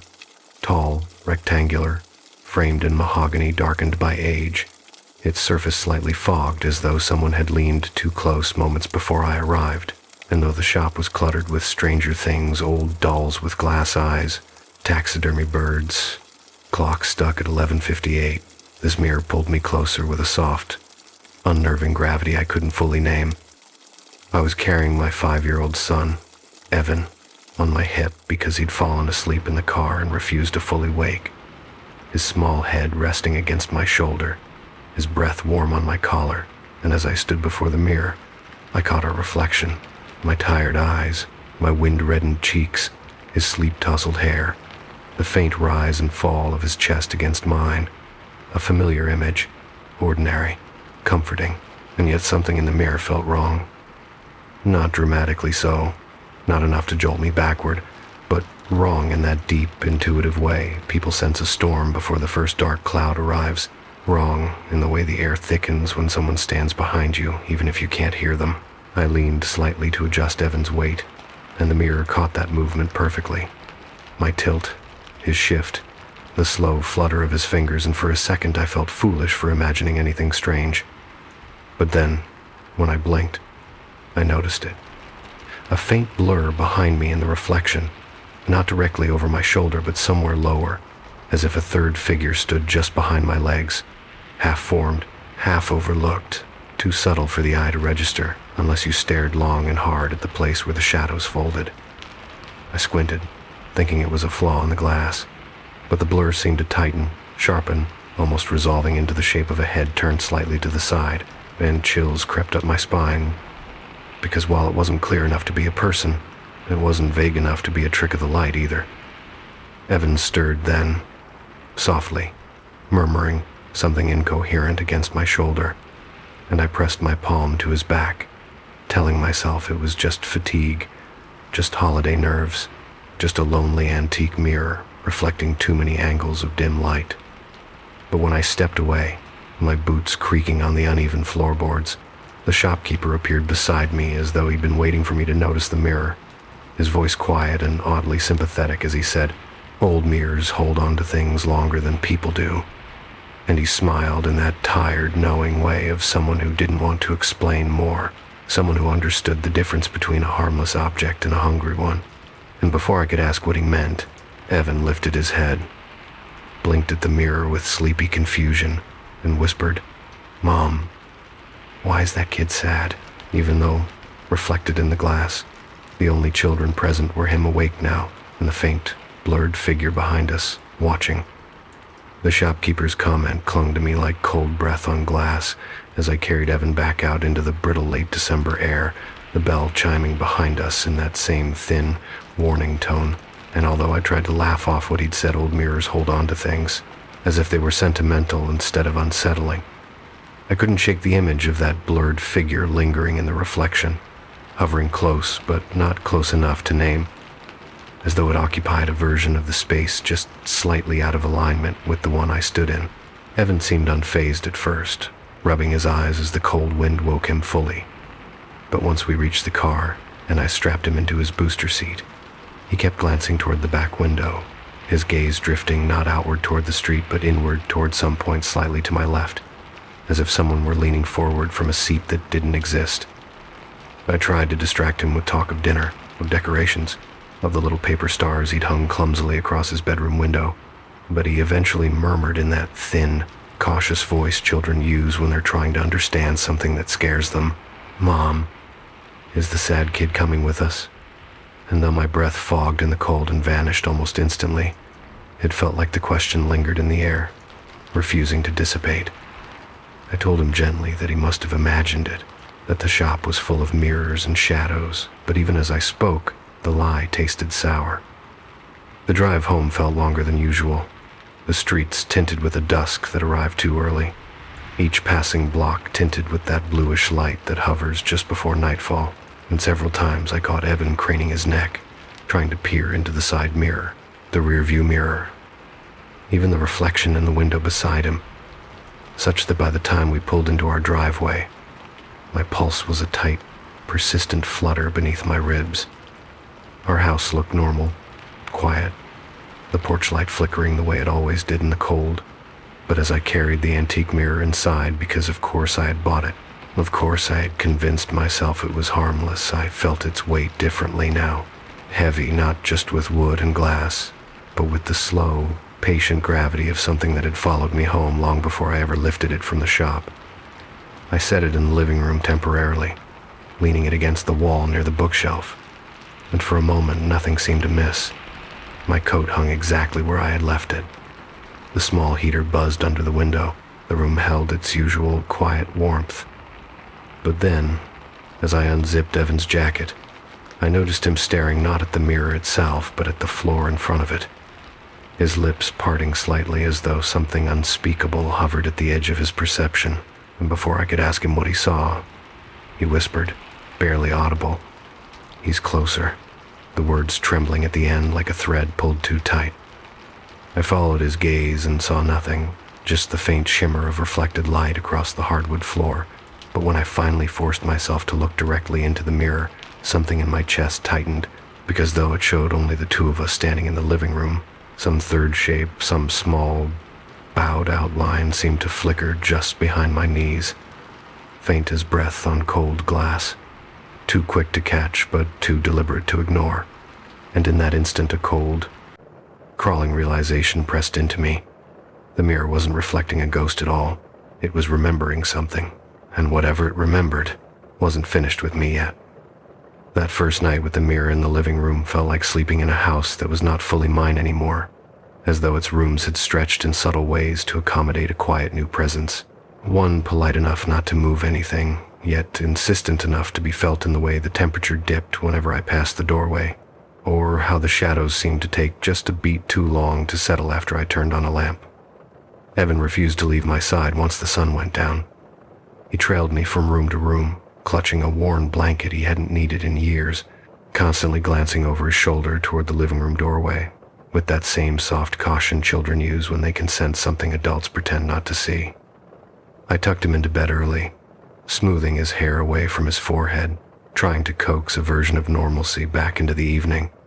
But he kept frowning past me toward the darkened hallway, asking in a voice barely above a breath, if he's lonely, does he want me to come play? And the question rattled me so deeply I had to step out into the hall before answering, refusing to let him see the way my chest tightened with a fear too irrational to articulate. I checked on him twice before midnight, each time finding him asleep but restless, fingers curled tight around his blanket, his small body turning toward the corner of the room where the closet door stood cracked open.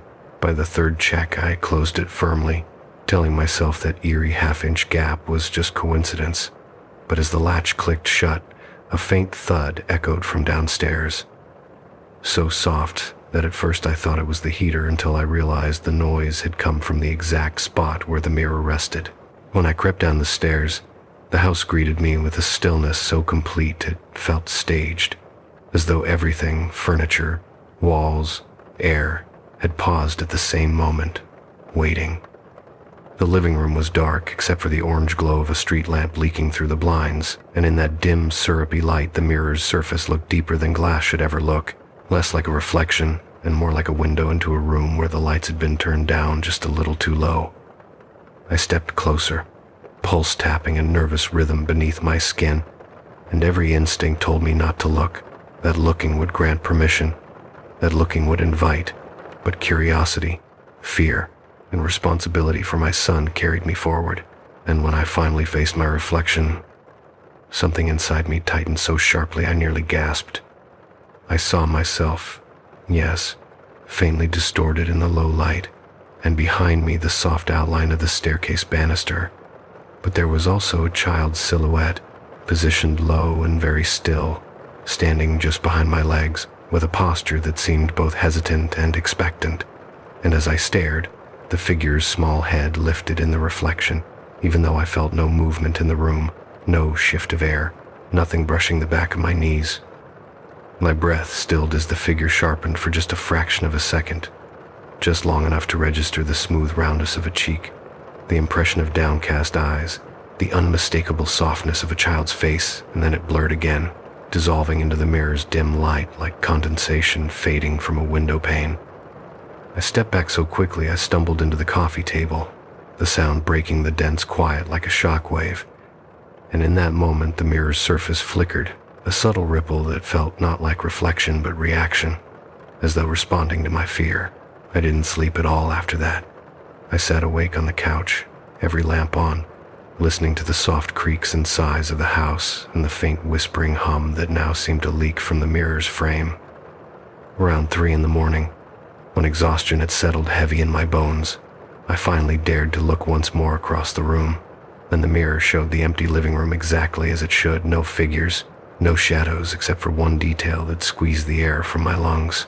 At the very bottom of the glass, faint but unmistakable, was the smudged outline of a small handprint pressed against the inside of the mirror, a child's hand, facing outward, as if asking to be let out.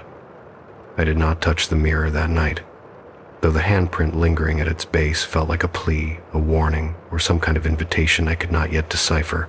And when dawn finally crept across the living room in thin gray ribbons, the mirror's surface seemed to exhale softly, a faint shifting shimmer that made the glass appear deeper than it had hours earlier, as though the child's hand pressed against the inside had retreated into a darker corner of whatever space lived behind the reflection.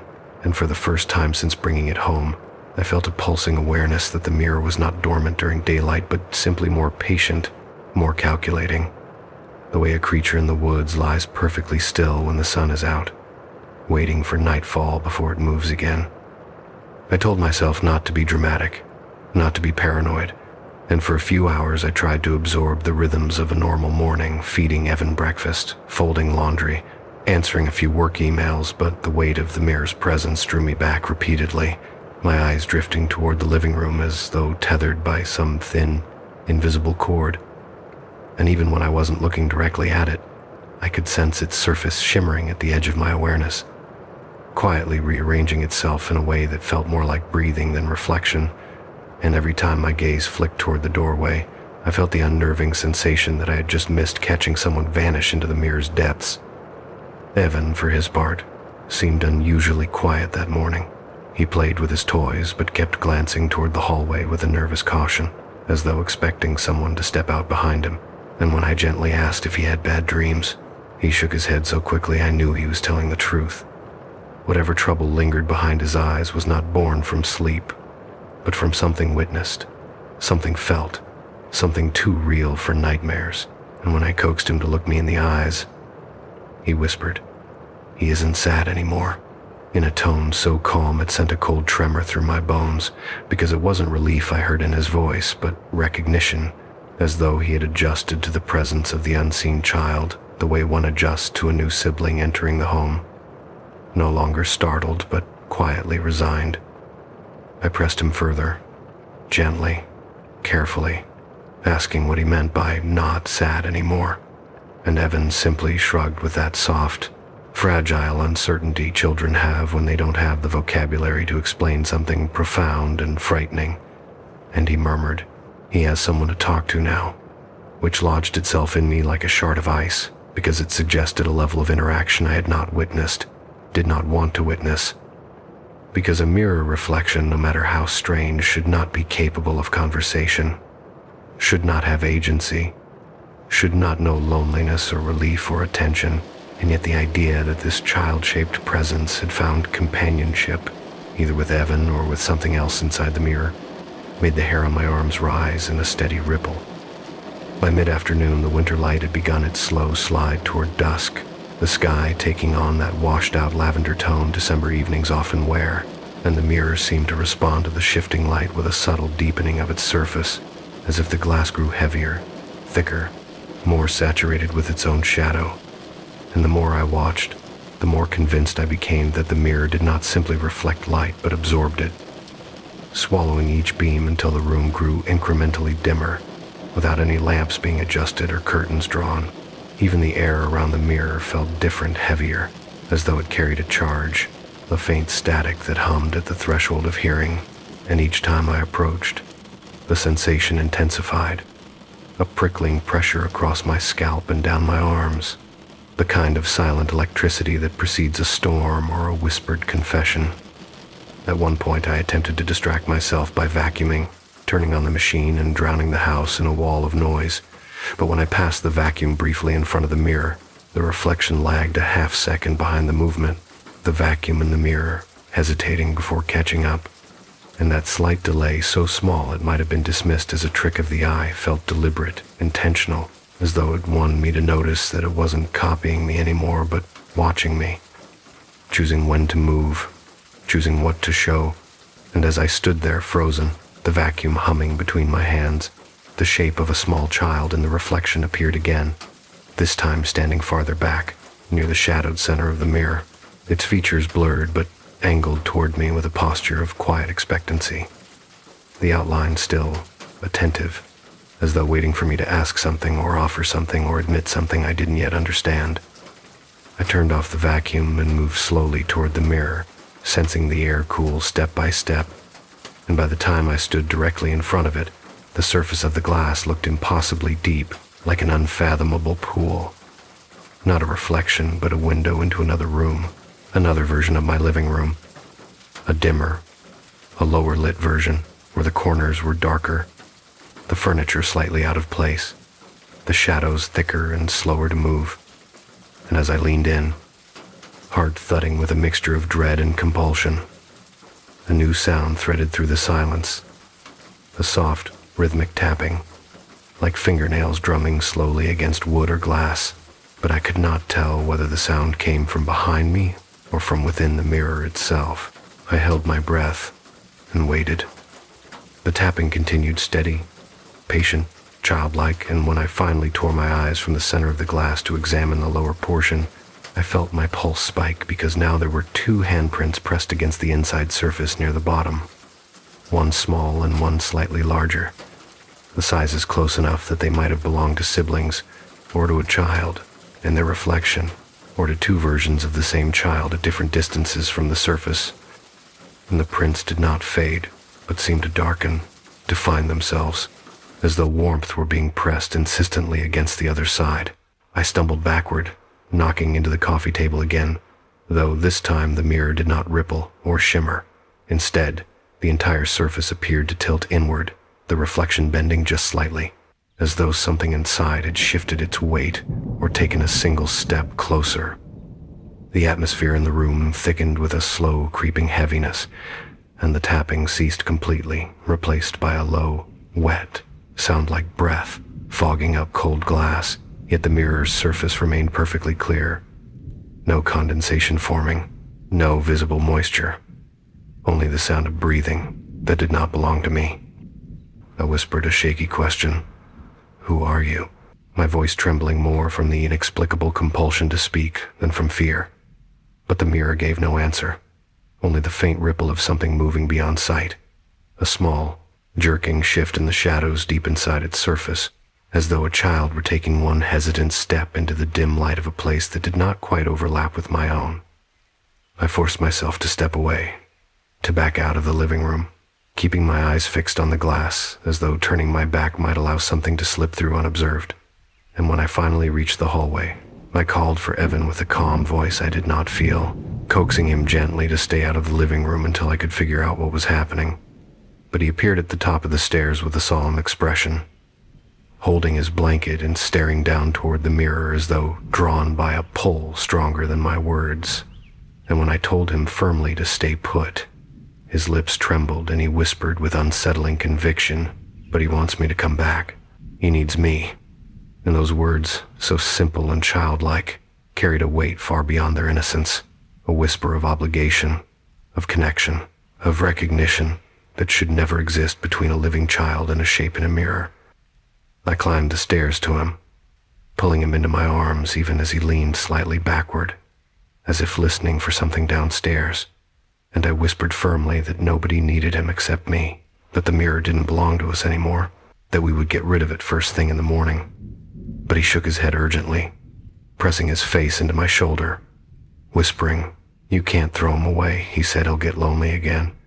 And my blood ran cold because the phrasing wasn't Evan's, wasn't the way he talked, wasn't a sentence he could have invented. It felt like something repeated to him, spoken through him, borrowed from someone older, or younger, or not alive at all. I held him until he stopped trembling, and even as he drifted into uneasy sleep, his hand remained curled tightly in a small, protective fist, as though gripping something I could not see, and I carried him to his room, tucked him beneath his blankets, and sat on the edge of his bed until his breathing steadied. When I finally stepped out into the hallway and turned to look down toward the living room, the mirror was visible from the top of the stairs, a narrow sliver of its surface catching the faint glow of the street lamp outside, and in that thin reflection I saw not the empty room I had left, but the dim outline of a child's silhouette, kneeling, waiting, watching its small head tilted in a posture of longing so palpable it made my throat tighten, and I realized, with a slow, dawning horror, that the child was no longer simply pressing against the inside of the mirror. Now it was kneeling at the threshold, as if testing how far it could come.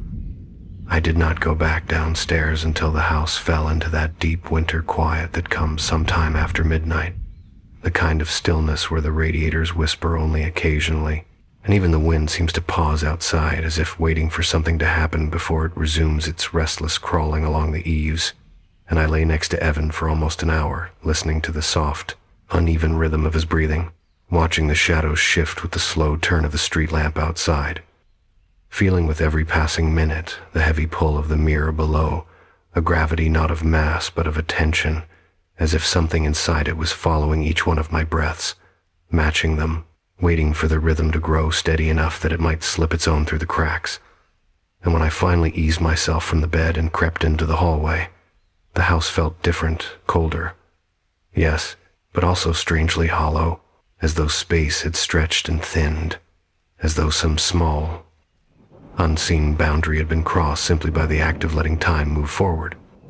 The stairs groaned under my weight, even though I tried to step lightly, and as I descended, that faint, tapping sound resumed soft, rhythmic, deliberate. Yet the closer I came to the living room, the more it changed, growing irregular, stopping abruptly, starting again with heavier pressure, like fingers pressing not only against glass, but dragging along it, tracing lines across its surface, and when the bottom step creaked beneath my foot, the tapping ceased altogether, replaced by an immense, breathless silence that felt unnatural, as though the entire room inhaled sharply and refused to exhale. I stepped into the doorway, heart pounding with a dull, painful force that made my fingertips tingle, and the mirror greeted me, not as a simple object, but as something awake, aware, alert, its surface impossibly dark, even though the room was lit by the muted glow from the street lamp and the soft flickering light from the kitchen nightlight, and for a moment I thought the mirror reflected nothing at all, that it had turned opaque, sealing itself off, but then, very slowly, like a fog thinning to reveal a hidden landscape, the reflection emerged. The living room, the coffee table, the bookshelf, but darker, more distorted, as though the room inside the mirror had aged 20 years in the span of an hour. The colors muted, the shadows stretched, the corners too deep, and there, standing just behind the coffee table, was the child, not blurred this time, not indistinct, not flickering.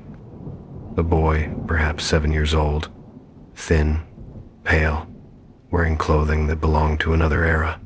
Simple cotton shirt, dark trousers, bare feet slightly turned inward in a posture that suggested shyness or anticipation, and his head was bowed forward slightly, a curtain of hair obscuring most of his face. And he stood so still the air around him seemed to bow inward, as if drawn to his presence. I wanted to step back, but my legs refused, anchored by fear or fascination, or perhaps by the same dark pull that had been brushing at the edges of my awareness since the moment I first saw the mirror in the antique shop. And then, almost imperceptibly, the boy lifted his head. His eyes were wrong, not monstrous, not glowing, but wrong in a way that unsettled me more deeply than any ghastly transformation could have. For they looked almost human, almost alive, almost like a child's eyes should look. Yet they were too knowing, too still, too ancient, like the eyes of someone who had watched far too much time pass through the thin membrane of the glass without being able to move with it. And his gaze soft, pleading, almost tender, did not fix on me at first, but drifted upward, toward the ceiling, toward Evan's room, as though he could see the sleeping shape of my son through the ceiling beams and wanted to remind me gently that he had been here longer, that he had needed someone longer, that he had been waiting in the cold of the mirror's darkness long before we ever stepped foot into the antique shop. I whispered not out of courage, but out of an instinctive, desperate need to break the silence. "What do you want?" But my voice came out as a hoarse, brittle rasp that barely reached the mirror's surface, and the child's head tilted slightly, that small, delicate tilt children make when they don't understand or when they're thinking of how to ask for something difficult. And then, slowly, he lifted one hand and pressed it against the inside of the glass. The surface bowed inward, not outward from the pressure, like something elastic rather than brittle. And the handprint he left was sharp, defined, unmistakably real, and I realized then with a clarity that hollowed my chest that the mirror was not a barrier trying to keep me away from him. It was a membrane trying to bring him closer. The boy's lips moved, then not enough to form words, only the faint shaping of breath without sound. And yet I heard something, not in my ears but in the low, trembling space between pulse and thought, a feeling rather than a voice, an impression that took shape slowly, like a whisper forming underwater, and it told me, not in words, but in a chilling, intimate understanding, that he did not want Evan. He wanted me. Not out of malice or hunger, but out of a deep, aching loneliness that had twisted itself into something desperate, something patient, something that had watched mothers lean over cribs, watched families gather behind him in reflections he could not join. He watched laughter bloom in rooms he could only mimic in shadow, and the boy lowered his hand and took one step closer to the inner surface of the mirror, and the glass shifted, warping around his outline like a curtain stirred by wind, and I felt it, the boundary thinning, the membrane weakening, the threshold opening. I stumbled backward, whispering, "No, no, no," my voice trembling like a thread fraying under tension, and the boy's expression changed, his brows tightening in a look of deep, wounded confusion, as though he had not anticipated rejection, as though he had believed wholeheartedly that I would step forward and lift him out, take his cold, forgotten hand and pull him fully into my world. Then he pressed both palms against the glass now, harder, the surface bulging inward like the lid of a jar about to pop, and the room filled with a rising hum, a low, resonant vibration that grew and grew until I realized it wasn't sound at all, but pressure, immense pressure, pushing at my skull, at my lungs, at the fragile boundaries of the room. Behind me, a soft thump echoed from upstairs, followed by the creak of small feet stepping out of bed. Evan. I turned just as he appeared at the top of the stairs, his eyes half open, his expression dazed, drawn not by fear but by the same invisible cord pulling at me. And he whispered, "He's calling you," with a sleepy certainty that nearly broke me, because the boy had not spoken aloud. Yet somehow my son felt the call all the same. I ran up the stairs, scooping Evan into my arms before he could take another step toward the living room, and he clung to me tightly, his small hands gripping my shirt as he murmured, "He said you promised." And those words, those horrible, impossible words, froze my blood because I had never spoken to the boy before, never made him promises. Yet something inside me twisted with a faint memory, a sense of déjà vu that made my skin crawl as though I had forgotten something crucial. Something from years ago or lifetimes ago, or from a dream I had once had as a child, staring too long into a mirror in my grandmother's hallway. The humming pitch in the living room intensified, vibrating through the walls, through the floorboards, through the air, and when I reached the bottom of the stairs, the mirror's surface was convulsing, rippling like disturbed water, the boy's face pressing forward, his eyes wide with longing, his hands pushing harder, the glass bowing so deeply it seemed seconds away from tearing open like wet paper. And I knew with a clarity that felt both instinctive and ancient that if I allowed that membrane to break, if I allowed him to emerge fully, there would be no putting him back, no undoing the invitation, no reclaiming the boundary between reflection and reality. And in a single, terrified surge, I lunged forward, not toward the mirror, but toward the heavy quilt draped over the back of the couch. I grabbed it and threw it over the mirror's surface in one fluid motion, the fabric smothering the glass as though extinguishing fire. And instantly, the humming ceased. The pressure collapsed, the air snapped back into its natural stillness, and the room fell silent except for my ragged, shaking breath. Evan whimpered softly against my shoulder, and I backed away from the covered mirror with a primal dread, half expecting the quilt to rise, to bulge outward with small fists, to be yanked inward from the other side. But it remained still, no movement, no ripples, no breath fogging the underside, just quiet, heavy stillness, which somehow frightened me more because it suggested not retreat, but waiting. I carried Evan back upstairs, heart skipping painfully with every step, and laid him gently into bed, whispering reassurances I did not believe, and as he drifted back to sleep, his fingers once again curled into that small protective fist, I felt something cold and delicate brush against my wrist, not physically, but in that thin space just beyond perception, and a single impression pulsed in my mind, like a final message pressed through the membrane of the mirror. Soft and mournful and unbearably patient. I will wait. Story 4. The first night we arrived in the neighborhood, the kind of wealthy suburban enclave where every driveway curved in the same polite arc and every lawn seemed trimmed to an identical, almost ceremonial height. I remember thinking how strangely quiet everything felt beneath the soft shimmer of the holiday lights, as though the December cold had pressed a finger to the lips of every house on the street and whispered for them to hold their breath until we passed. Even the snow seemed arranged rather than fallen, lying in smooth, deliberate sweeps across the manicured lawns, glowing faintly under the warm gold string lights that outlined every immaculate roofline in perfect symmetry. My husband, Mark, kept insisting we had finally made it, that this place, Whisper Grove, with its glossy brochures and gated entry and homeowners association, so strict it bordered on religious, was going to be our fresh start. After years of cramped apartments and noisy city streets, and I wanted to believe him. I truly did.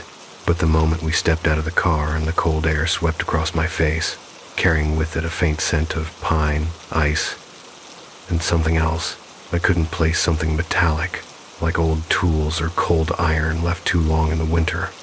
I felt that subtle prickling down my spine that warned of being watched, the sensation you get when you walk into a room where everyone already knows something about you that you don't know about them.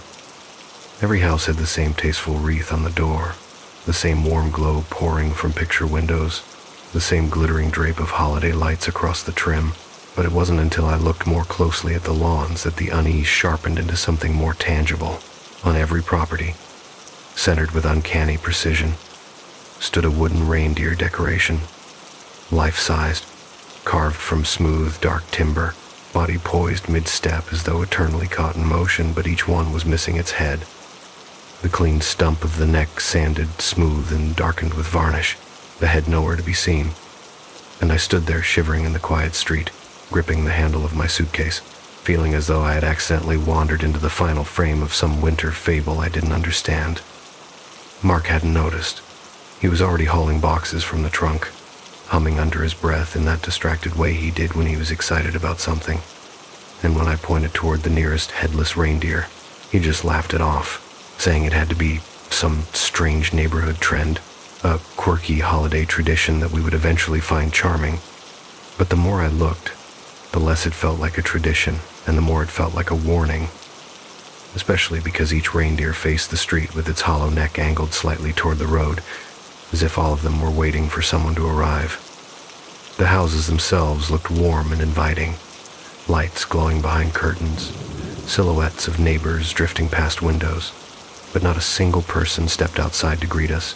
Not one face peered through a window or opened a door, and the longer we stood there, the more the silence settled into my bones, a thick, waiting silence that felt like the breath before a ritual. Then, As we carried the last box inside and the door clicked shut behind us, a soft sound echoed across the street. A single, deliberate knock against wood followed by another and another, spaced evenly along the row of houses like a slow, synchronized drumbeat. And when I peeked through the window, my breath catching in my throat, I saw them, the neighbors, stepping out onto their porches at the same moment, wearing the same polite winter smiles, each pausing beside their headless reindeer and placing a gloved hand atop the smooth stump of its neck, like someone greeting a loyal pet or touching a talisman for good luck. Their heads turned toward our house in a unified, almost fluid motion, their expressions warm but unreadable, and in the cold, shimmering glow of the holiday lights, I felt that first true pulse of dread settle beneath my ribs as one of them lifted a hand and waved with gentle, eerie cheer, calling out into the quiet street with a voice too sweet for the hour. "Welcome to Whisper Grove. We're so happy you arrived in time for the hunt." When friends, the following morning, the neighborhood felt different. Not warmer, not friendlier, but more alert, as though Whisper Grove had spent the night studying us from behind its frost-laced windows, memorizing the cadence of our footsteps, the sound of our doors, the rhythm of our breathing, as we walked from room to room, trying to settle into a house that already seemed to know us too well. And when I stood in the kitchen making coffee, watching steam curl from the mug in thin, ghost-like wisps, an uneasy stillness hovered in the air around me, the kind that made me keep glancing over my shoulder at nothing, convinced the space behind me was subtly shifting in a way no house should. Mark, ever the optimist, insisted everything felt normal, brushing off the odd quiet and the perfectly synchronized behavior of our neighbors the previous night as nothing more than suburban eccentricity, a kind of choreographed holiday enthusiasm that we simply weren't used to after years of apartment living. But when I stepped outside to retrieve the morning paper, something I hadn't done in years, but it felt right in a place this manicured, I froze at the sight, waiting for me on our doorstep. A small, square envelope, thick and cream-colored, edges pressed with a faint, ornate embossing that shimmered slightly under the winter sun. But the unsettling part wasn't its appearance, it was the fact that the envelope bore no name, no address, no handwriting, nothing except an emblem burned into the flap, the silhouette of a headless deer stamped in dark red wax. I felt a prickle along the base of my skull, the same prickle I'd felt when I saw the wooden reindeer lined like silent sentinels across the street. And for a moment I considered calling Mark outside to open it with me, but some instinct, deep, ancient, protective, told me not to involve him yet. Told me this envelope was not meant to be shared. Told me that whatever message lived inside was intended for the person who first touched it. So, with a swallow that tightened my throat, I broke the seal. The paper inside was thick, textured, the kind used for wedding invitations or ceremonial notices, and the text written in looping, elegant calligraphy read like something plucked from a tradition so old it no longer remembered its own origin. Midwinter Hunt, December 24th, 11:58 p.m. Gather at the circle when the third bell sounds. Guests of the grove are expected to attend.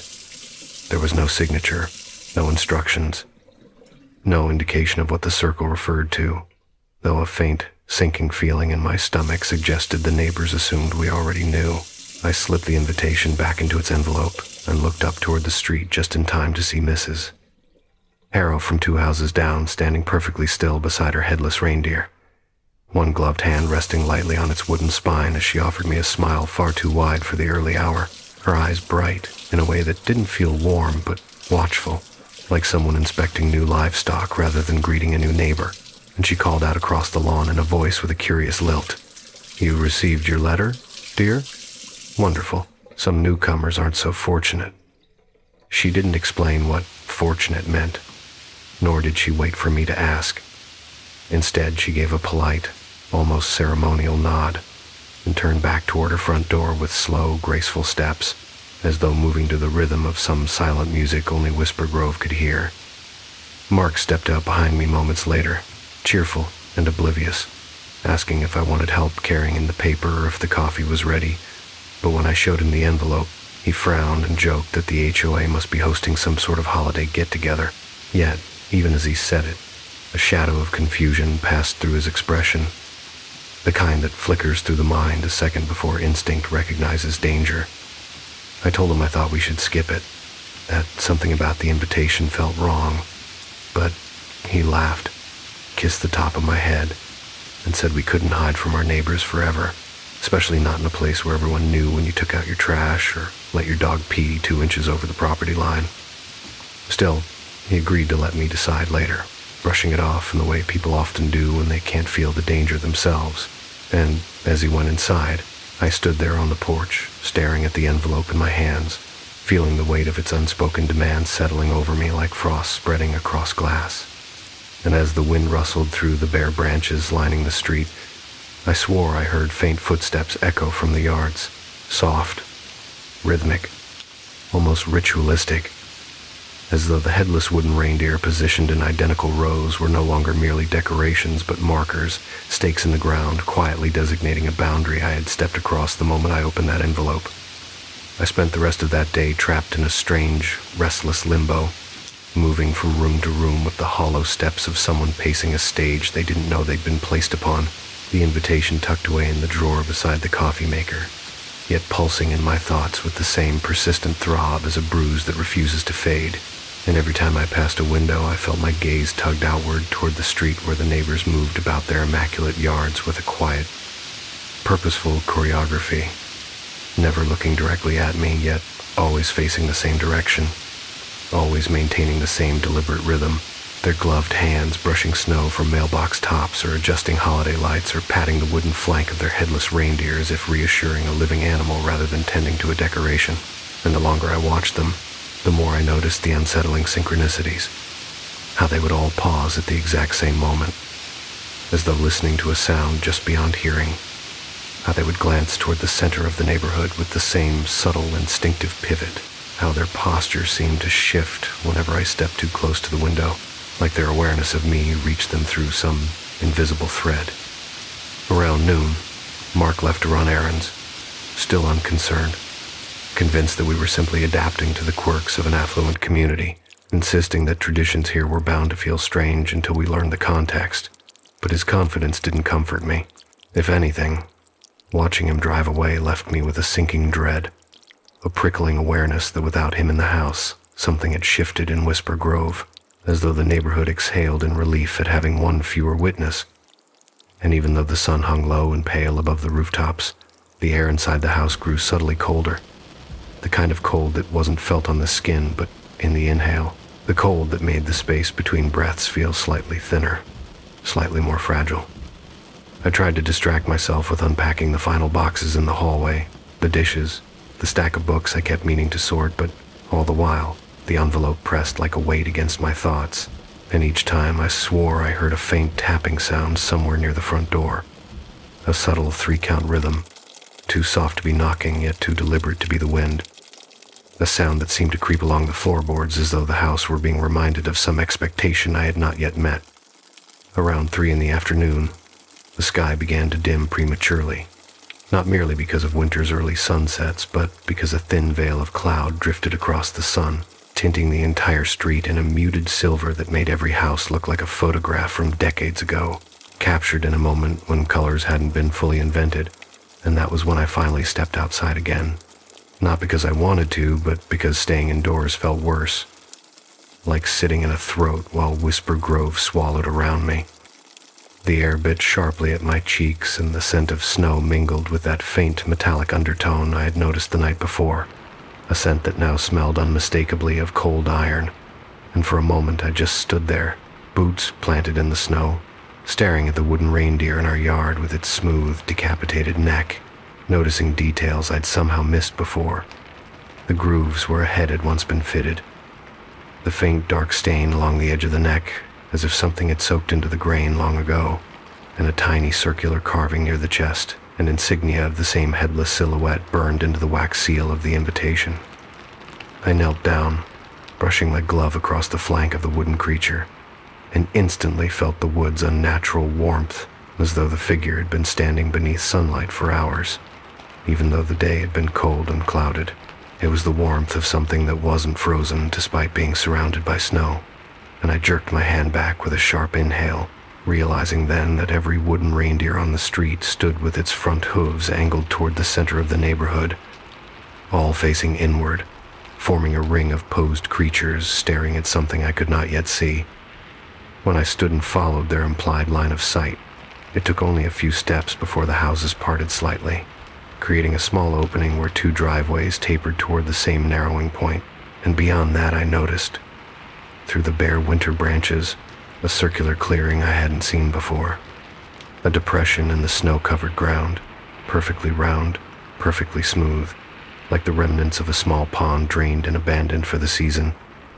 It was positioned exactly in the heart of Whisper Grove, hidden from street view, unless someone knew precisely where to look, and as I approached it, the wind seemed to hush around me, the faint jingle of faraway holiday decorations falling silent, the air settling in a way that made the space feel heavy with anticipation. The clearing was empty at first glance, a simple ring of snow, untouched, unmarked, bordered by hedges trimmed into unnervingly uniform shapes, but when I stepped closer, I felt my breath catch at the sudden realization that although the snow appeared pristine, it had not accumulated evenly. A faint circular indentation, no more than an inch deep, traced the entire circumference of the clearing, as though countless feet had pressed there in unison, stepping with the same measured cadence year after year in a ritual repeated until the ground itself memorized the pattern. In the center of the ring stood a single stone post, worn smooth by time, about waist high, with a shallow basin carved into its top filled with fresh snow that had not melted, even though the stone around it felt faintly warm, and engraved along the rim of the basin were symbols I did not recognize, loops and lines and shallow cuts that formed a pattern both simple and eerily familiar, the kind of pattern one might see in places built for ceremony or sacrifice, or games whose rules have long been forgotten by the outside world but preserved with immaculate precision in isolated communities. As I stared at the stone, a gust of wind swept through the clearing, blowing snow sharply to the left, and that was when I saw the faint outline of footprints, small, evenly spaced, leading from the edge of the circle directly to the stone post before vanishing, as though the person who made them had been lifted away or had stepped into the stone itself, and a cold shiver ran through me so quickly I nearly lost my balance. I backed away, heart hammering, and nearly collided with someone, one of the neighbors standing silently behind me, her breath condensing in small white clouds as she offered me a polite, too sweet smile. "Oh, I didn't hear you," I stammered, one hand pressed over my racing heart, and she tilted her head with that same curious tilt I'd seen the others make, as though listening for something in the distance. "Few do," she replied softly, her gloved fingers brushing a streak of snow from her coat sleeve with an almost ceremonial grace. The circle likes to greet newcomers quietly. Her voice was warm, friendly even, but her eyes dark, unblinking, unwavering, held the same glimmer of expectation I'd glimpsed in Mrs.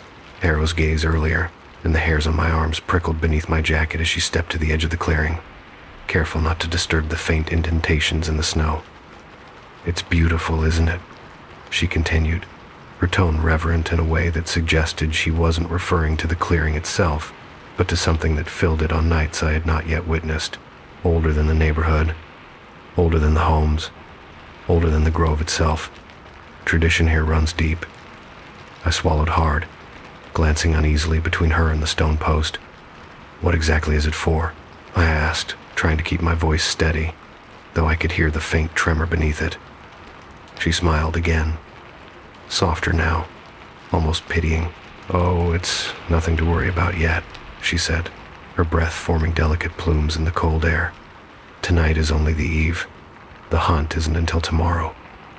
And before I could ask anything more, she placed one hand gently atop the headless reindeer positioned beside her where it had come from. I hadn't seen it a moment ago, and whispered something I couldn't hear, a soft sound like a blessing or a command, before turning and walking away with that same graceful, eerie poise shared by all the neighbors, each step precise, deliberate, as though she were counting silently in her head. I remained in the clearing long after she disappeared between the houses, staring at the stone post with a dread that throbbed beneath my ribs, and when I finally forced myself to leave, I felt the sensation of being watched intensify with each step, not from behind me, but from all directions at once, as if every wooden reindeer on every lawn had silently turned in my wake, following me back to my house with their hollow necks angled downward like bowing sentinels, acknowledging the newest piece placed on their winter board. By the time I reached our porch, my hands were shaking so badly I could barely turn the doorknob, and when I stepped inside, I discovered another envelope lying on the floor just inside the threshold, as though slipped beneath the door while I was gone, bearing that same emblem of the headless deer in red wax, and inside was a single sentence, written in looping calligraphy, that made my breath halt entirely. Guests of the Grove do not wander alone. Savoring, I didn't open the new envelope right away. I simply stood there in the foyer, gripping it with numb fingers, while the winter light slanted through the front window in narrow, dusty spears, making the air feel thick, suspended, as though the house itself was waiting to hear whether I would obey whatever instructions waited inside.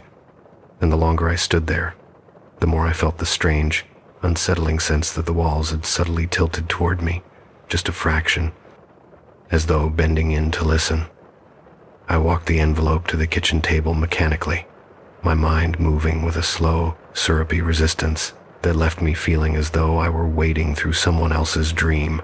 And as I placed the envelope on the wooden surface, I noticed it lay perfectly parallel to the grain of the table, as though it had been set down by someone accustomed to perfect alignments. Outside, the sun was already sinking behind the manicured rooftops of Whisper Grove, staining the snow a bruised lavender, the kind of light that makes familiar places look slightly deadened, as if the world is holding its breath. Mark still hadn't returned from his errands, and each passing minute without a call or text made the dread inside me coil tighter. I told myself it was traffic, or the holiday rush, or the notoriously congested intersections near the shopping district. But deep down, in the place beneath rational thought, I felt an ache of understanding that he was late because Whisper Grove wanted him to be late, that the neighborhood preferred me alone for this part. With trembling hands, I opened the envelope at last, peeling back the red wax seal so carefully it felt like removing stitches, and inside was a single sheet of that same textured parchment, but this time there were no elegant sentences, no instructions, no flourished loops of calligraphy, only one line written in much simpler handwriting, a style that reminded me of something a child might produce when trying to imitate an adult script. At dusk, your neighbors will visit. That was all. No salutation, no explanation, no invitation, just a decree. I felt the house inhale around me as I read it, the air shifting, the faint ticking of the kitchen clock suddenly louder, and for a moment I had the strange impression that time itself had leaned closer, stretching out the seconds between the ticks as though savoring them. I placed the note face down and backed away from the table, my pulse fluttering beneath my skin like a trapped bird, and drifted toward the living room window, where the street outside lay in a muted haze of winter twilight. Everything was still. Too still. The reindeer in the yard stood poised exactly as before, facing the center of the grove, their carved bodies dark against the snow, and the neighboring houses seemed to glow more brightly as the sky dimmed, their windows lit with the warm amber of holiday lights that, for the first time, didn't look festive at all, but rather ceremonial, like lanterns lit for a procession or a vigil. As the sky darkened further, a faint hum rose from somewhere beyond the houses. Not a mechanical sound, but something older, more organic, a low, resonant vibration that seemed to travel through the ground rather than the air. It made the window pane quiver slightly beneath my fingertips, and for a moment I imagined the entire neighborhood was humming together, houses and hedges and snow-covered lawns vibrating in quiet unison like an enormous creature in its sleep. I should have called Mark. I should have packed a bag, grabbed the car keys, left the invitation on the table and driven until the snow grew thin and the world felt normal again. But when I tried to reach for my phone, I felt a heaviness in my arm, as though the air had thickened around it, as though the very idea of leaving the house before dusk was met with a quiet, invisible resistance. And then, just as the last sliver of light drained from the sky, a soft knock came at the door. Not loud, not urgent, just a polite, measured tapping, 3 gentle knocks delivered with the kind of deliberate rhythm reserved for ritual environments. the kind of knocks that seemed less like a request for entry and more like a signal. I froze mid-step. The knock came again. 3 knocks, a pause. Then the sound of footsteps, multiple footsteps, soft and synchronized, shifting faintly on the porch shingles as though several people were arranging themselves into position outside my door. The hair on the back of my neck lifted. I moved as quietly as I could toward the front window and eased one finger between the curtain panels to peer outside. What I saw made my breath lodge painfully in my chest. The neighbors, all of them, stood in a loose semicircle around my front steps, each dressed in long winter coats buttoned to the throat, hands clasped neatly in front of them like parishioners awaiting a ceremony, their faces serene, expectant. Mrs. Harrow stood at the center, her gloved hand resting lightly on the wooden flank of her headless reindeer, which she had somehow brought with her to my yard despite the weight and size of the thing. More troubling, she wasn't the only one.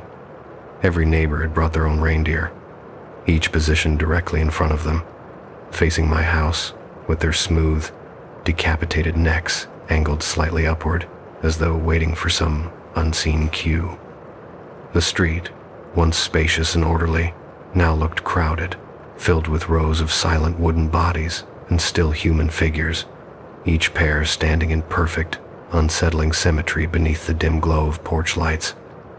My hand shook against the curtain as I watched them, each neighbor lifting their chin at the exact same moment to look toward my front window, their collective gaze landing precisely where I stood as though drawn by a magnetic thread, and though none of them spoke, the silence between us felt loaded, humming, almost expectant, as if they were waiting for me to do something specific. Then, in the soft hush of falling dusk, Mrs. Harrow pulled a small brass bell from her coat pocket and held it delicately between her fingertips.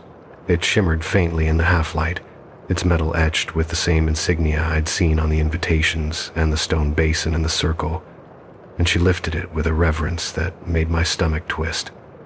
She didn't ring it, not yet, but just the sight of it made something deep inside me recoil, as though recognizing the bell in some buried way, as though remembering a sound I had never actually heard. I backed away from the window, heart racing, and the moment I stepped out of sight, 3 more knocks sounded at the door, firmer now, though still oddly polite. "Come greet your neighbors, dear, Mrs. Harrow called softly from outside, her voice carrying through the door with a warmth so falsely sweet it made my skin crawl. "It's nearly time." I didn't move, couldn't. The house felt alive around me, as if holding its breath alongside me, the shadows quivering faintly with each passing second. The knocks came again, not hard, not demanding, just steady, rhythmic, a pattern that seemed to echo the faint indentation around the circle in the clearing, like the steps of feet pressing into snow in perfect unison. Then, as I stood paralyzed in the center of my living room, my phone buzzed suddenly in my pocket, a sharp, jarring vibration that felt impossibly loud in the thick silence. My hands fumbled for it, relief surging so quickly I nearly cried out. But when I saw the caller ID, every drop of warmth drained from my body. It was Mark, or at least, my phone claimed it was. But something was wrong. His name was spelled correctly, his contact photo unchanged, yet the number beneath it wasn't his phone number, not even close. I hesitated, the phone buzzing insistently against my palm, and when I finally answered with a trembling, "Hello?" all I heard at first was wind, a deep, steady wind that sounded too purposeful, too rhythmic, to be coming from outdoors. Then, layered beneath it, a voice, Mark's voice, quiet, thin, strained, as though speaking from far away or as though speaking with someone's hand pressed lightly over his mouth. "Don't open the door," he whispered. Then the line went dead. I stood frozen, the phone dangling from my fingers, until a sound behind me made me whirl around a small metallic clink, like something tapping gently against wood. The envelope drawer was open. I hadn't opened it. The parchment invitations were sitting on top, both of them, and their wax seals were cracked as though someone or something had opened them without touching the drawer. And then the knocks at the door changed, no longer polite, no longer measured. They became a single knock, low, heavy, a knock that sounded like a wooden hoof striking the porch. The neighbors remained silent outside, waiting, watching, and in that suffocating stillness, I realized with a clarity that tasted like ice in my throat that the hunt didn't begin tomorrow. It began when the first knock landed like a hoof against my door. I don't remember deciding to move. Only the cold, instinctive understanding that standing still would mean letting the hunt choose for me. And so I backed away from the front door with a care that felt almost ceremonial, as though my steps had become part of the rhythm the neighbors waited to hear, and the wooden floor creaked beneath me with a long, bending groan that did not echo properly, the sound swallowed by the thickened air of the house as though some presence hovered close. Listening to every shiver of movement, weighing it, memorizing it. Outside, the street lamp flickered once, only once, but the darkness that followed stretched longer than it should have, holding for several heartbeats before the glow returned with an unnatural steadiness, and in that suspended moment, I felt the neighborhood itself lean closer, as though every manicured lawn and perfect wreath and headless wooden reindeer had shifted by a fraction of an inch toward my house, tightening the ring around me with the patience of something that had rehearsed this moment many times before. The knock came again, a slow, deliberate thump that vibrated up through the floorboards and into my legs, and for a moment I thought I saw the shadow beneath the door widen just slightly as though something on the other side were breathing in its patience, drawing in the heat of the house before taking its place in the ritual. Whisper Grove had been preparing for us since the first night we arrived. I tried calling Mark again, panic clawing at my throat, but the call wouldn't connect. Instead, the phone screen flickered with a strange sigil, the headless deer emblem from the wax seals appearing for a brief, glitching instant before dissolving into static, and the only sound that followed was that same wind I had heard on the last call, a low, mournful exhale that felt like it came from inside the very bones of the neighborhood rather than from anything living. I dropped the phone when a sudden creak sounded behind me, turning in time to see the hallway narrowing in the dim light, the shadows stretching upward like long, dark limbs reaching gently toward the ceiling, and something in the air tightened with a warning, so primal it flattened my breath, the way animals sense a predator long before they see it. The house was urging me toward the back door, guiding me away from the threshold where the neighbors waited in their silent semicircle, like officiants ready to preside over a ritual older than the fences and driveways that disguised it. I ran quietly but desperately toward the patio door, fumbling with the lock as a fresh wave of knocks erupted at the front. No longer polite or rhythmic, but overlapping in an uncanny synchronized chorus that did not belong to human hands alone, and just as I yanked the glass door open, welcoming the bite of winter air on my face, a sudden, sharp bell tone split the night in clean, perfect clarity. One chime, bright and metallic, ringing out from the front porch with the weight of a command, and the neighbor's answering breath and audible, stuttering inhale rose together like a single organism roused by signal. I sprinted through the yard, boots slipping through patches of ice-covered grass, snow cracking beneath my steps in sharp, frantic whispers, and as I reached the side gate, I saw movement from the corner of my eye, the headless wooden reindeer stationed in the yard of the house beside ours. Silent sentinels that had stood motionless for days now angled subtly toward me, their bodies casting elongated shadows across the lawn like arms reaching to intercept. I stumbled over the gate latch, cursing under my breath, finally wrenching it open and slipping into the narrow corridor between the houses, a strip of darkness where the wind tunneled sharply and carried with it the faint, eerie hush of footsteps, many footsteps moving in perfect harmony across the snow behind me. I pressed myself against the cold siding, chest heaving, listening as the neighbors' procession fanned out across the lawns, their footfalls measured, soft, and terrifyingly synchronized, and somewhere among them I heard the scrape of something heavy sliding across wood, a sound of reindeer legs being repositioned, dragged, guided, accompanied by a faint rustle of cloth and the brittle crunch of ice beneath ceremonial weight. The second bell rang then lower, longer, almost mournful, and the footsteps shifted direction with it, forming new patterns, new angles, as though responding to a choreography I could not see, and even in the darkness of that narrow space I sensed their formation tightening, their circle closing, their shadows passing like waves on either side of the houses. I didn't wait for the third bell. I darted across the side yard toward the street, only to freeze in place as I reached the sidewalk. The circle at the center of Whisper Grove, that perfect frozen ring hidden beyond the hedges, was no longer empty.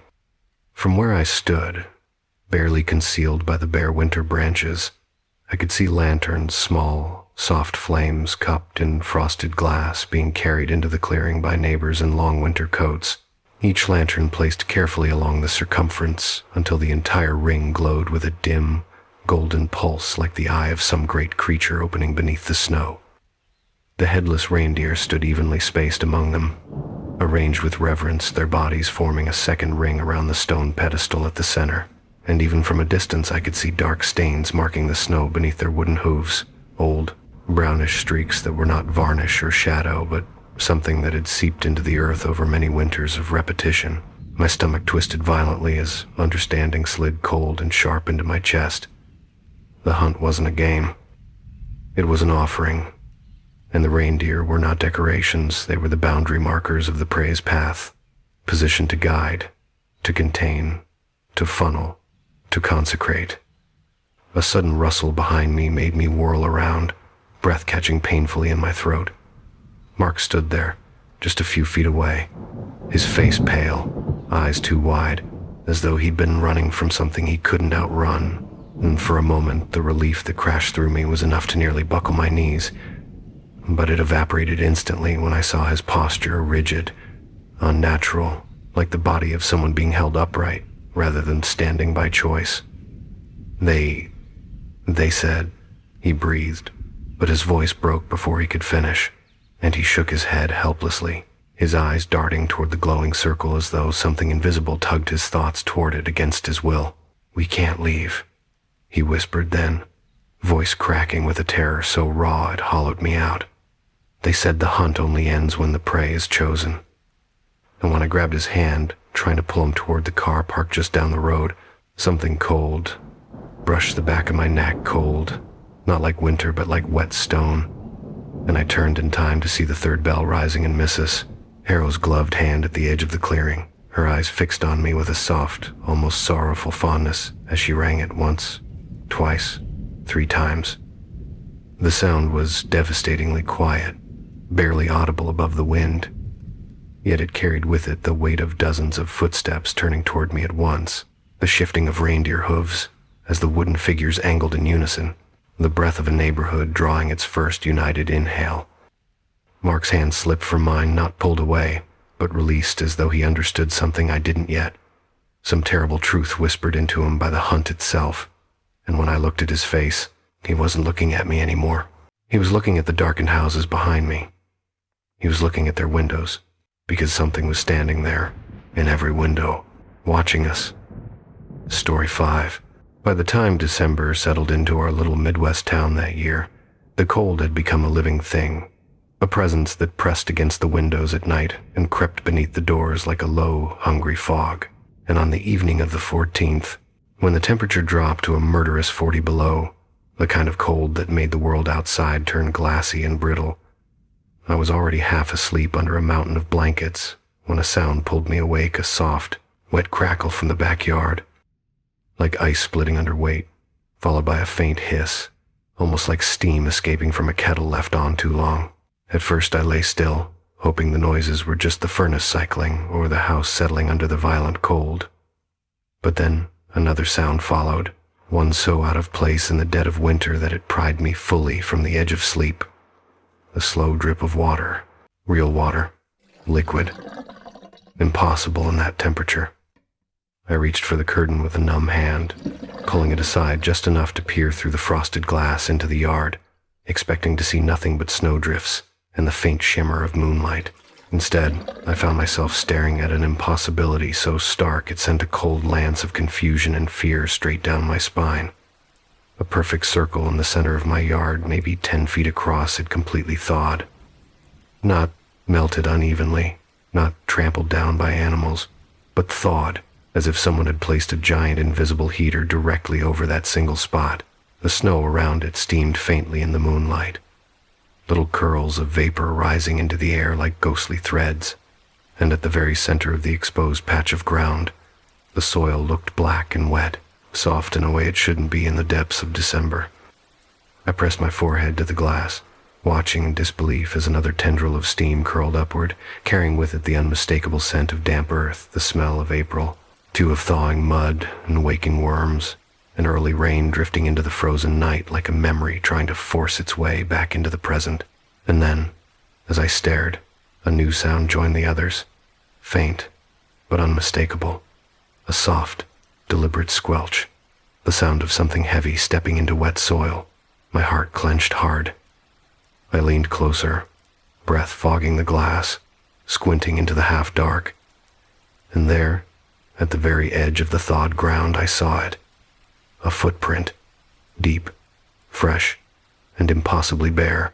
I stepped back from the window, breath caught in my throat, wrapped suddenly in a cold that had nothing to do with winter, because whatever had stepped into that patch of warm, living earth on the coldest night of the year had left no tracks leading in and no tracks leaving.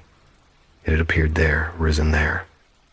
And the patches of thaw, I would soon learn, had been appearing every night that week, but always at 3:14 a.m., always in the exact same circular shape, and always closer to the house.